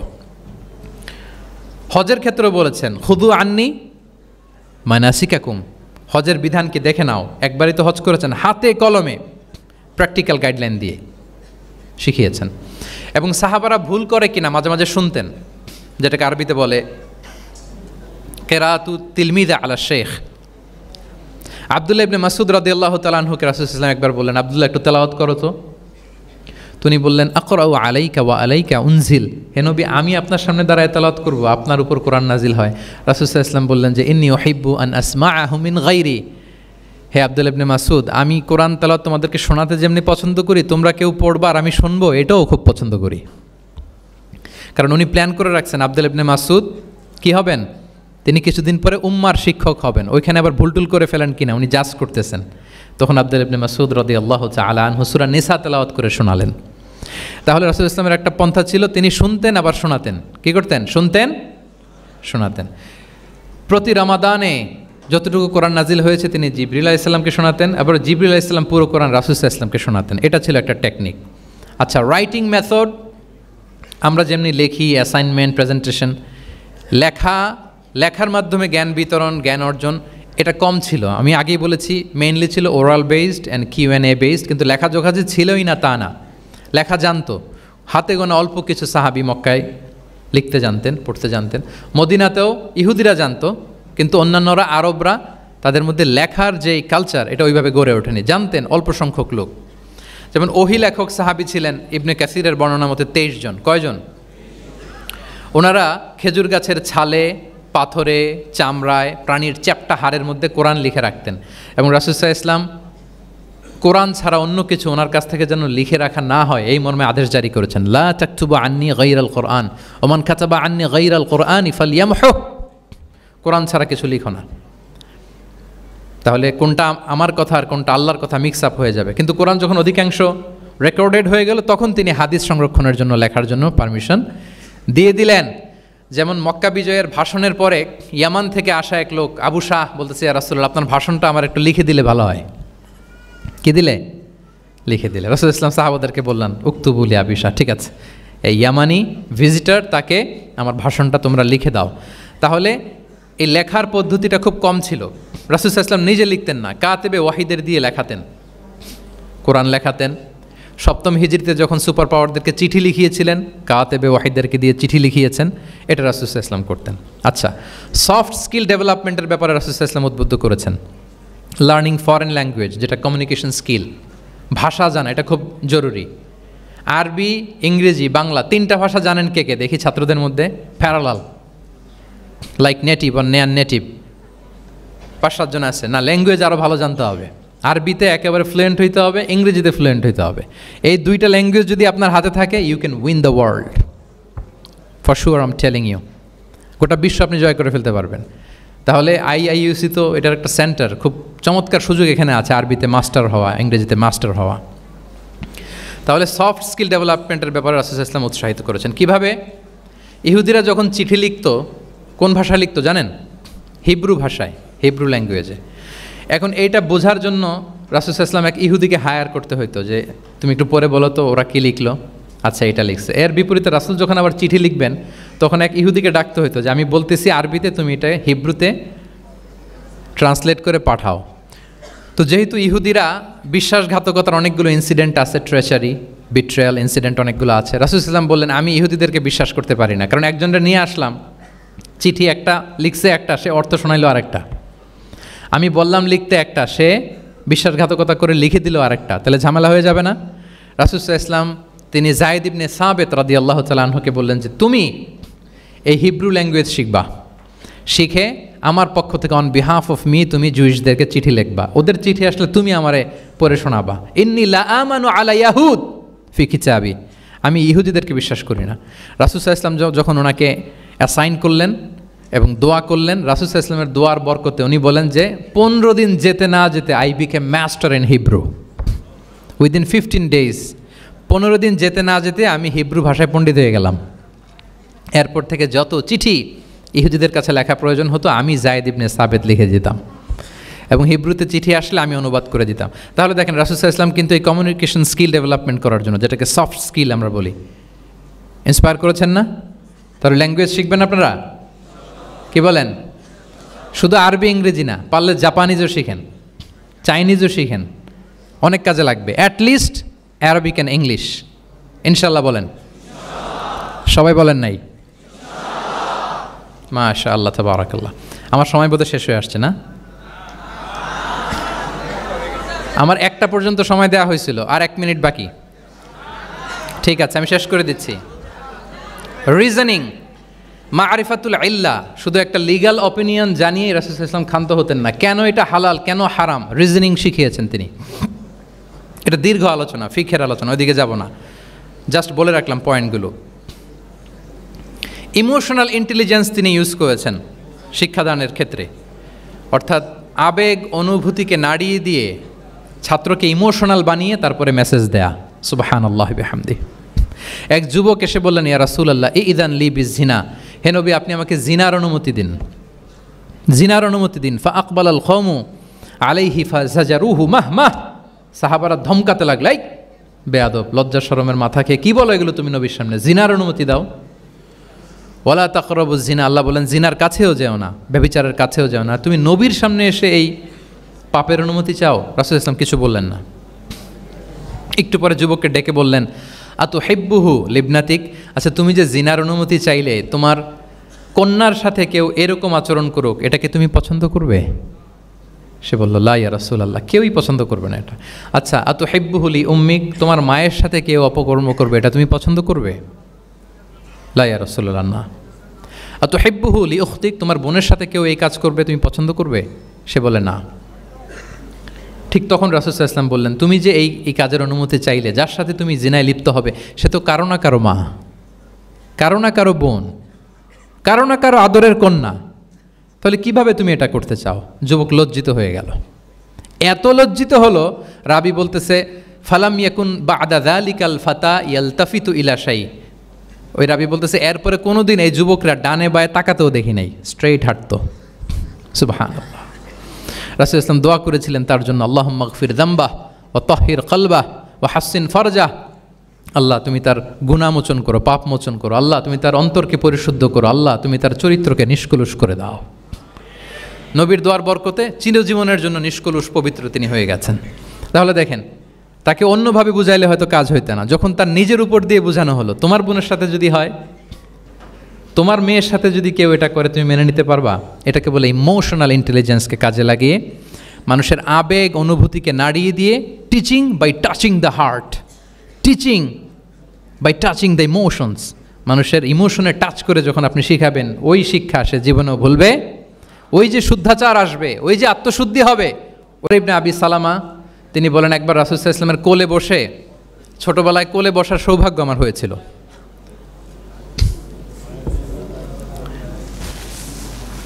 এবং আমাদেরকে খাবার দেয়া হলো। তো তিনি ছোট মানুষ, একবার এদিক থেকে খায় ওদিক থেকে খায়। রাসূল সাল্লাল্লাহু আলাইহি ওয়াসাল্লাম বললেন, ইয়া গোলাম, হে শিশু, সাম্মিল্লাহ, বিসমিল্লাহ বলো। ওকুল বিয়ামিনিক, বা হাতে না ডান হাতে খাও। দেখেন ছোটদেরকে কীভাবে শেখাতেন, তারবিয়া, চাইল্ড তারবিয়া। ওয়াকুল মিম্মা ইয়ালিক, তোমার সামনে যেটা আছে ওইটা খাও, এদিক থেকে ওদিক থেকে চারদিক থেকে নিও না। রাবি বলেন যে ফামা ঝালা তিলকা তু'মাতু বাদু, উনি বলতেছেন এরপর থেকে আজীবন আমার খাওয়ার স্টাইল এটাই হয়ে গেছে। নবীর ওই কথা আমার কানে ঘন্টার মতো বাজে। খাওয়া শুরু করলেই আগে আমি বিসমিল্লাহ বলি, ডান হাত দিয়ে নেই, আর আমার সামনে যেটা আছে ওইটা থেকে খাওয়া শুরু করি। দেখেন চাইল্ড তারিবিয়া কীভাবে করতেন। তাহলে এটিকেটস অফ হ্যাভিং ফুড কীভাবে খাবে রাসূল ইসলাম শিখালেন।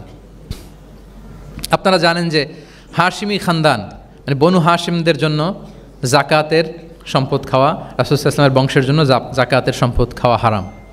তো একবার জাকাতের সাদাকার খেজুর ছিল স্তূপ করা, রাসূল ইসলামের নাতি হাসান রাদিয়াল্লাহু তাআলা আনহু ছোট্ট মানুষ এসেই ওই খেজুর নিয়ে খেতে আরম্ভ করল। দূর থেকে রাসূল ইসলাম দেখে বললেন, কেখ কেখ এরমি বিহা। কেখ কেখ মানে আমরা বাংলা যেটাকে ওয়াক্থু, ওয়াক্থু মানে থু মেরে ফেলে দাও। এটা বলে তিনি হাসান রাদিয়াল্লাহু তাআলা আনহুর মুখ থেকে খেজুরটা বের করলেন আর বললেন, আলা তা'লাম আন্না লা নাকুলু সাদাকা, মানে নানা ভাই, আদরের নানা ভাই, তুমি কি জানো না আমরা সাদাকার সম্পদ খেতে পারি না, তাড়াতাড়ি ফেলে দাও। মুখ থেকে টেনে যে খেজুরটা নিয়েছিলেন হাসান রাদিয়াল্লাহু তাআলা আনহু সেটাকে রাসূল সাল্লাল্লাহু আলাইহি ওয়াসাল্লাম বের করে দিলেন। তাহলে এখানে কনসেপ্ট অফ হালাল অ্যান্ড হারাম ছোটোবেলা থেকেই নানা ভাইকে উনি ক্লিয়ার করে দিচ্ছেন। আব্দুল্লাহ ইবনে আব্বাস রাদিয়াল্লাহু তাআলা আনহু রাসূল সাল্লাল্লাহু আলাইহি ওয়াসাল্লামের কী ছিলেন সম্পর্কে বলেন, কী ছিল? সবাই বলেন আওয়াজ করে। কাজিন, চাচাতো ভাই। আরেকটা সম্পর্ক ছিল রাসূল সাল্লাল্লাহু আলাইহি ওয়াসাল্লাম ওনার আর কি হইতো? খালু মাইমুনা বিনতুল হারিস রাদিয়াল্লাহু তাআলা আনহা, তিনি ছিলেন আব্দুল্লাহ ইবনে আব্বাসের খালা। আর যেহেতু রাসূল ইসলাম বিয়ে করেছিলেন, ফলে রাসূল ইসলাম ওনার সম্পর্কের আরেক সম্পর্কে কি হয়? খালু। তো উনি খুব ছোট ছিলেন, এত ছোট যে রাসূল ইসলাম যখন ইন্তেকাল করেন তখন ওনার বয়স ছিল 13।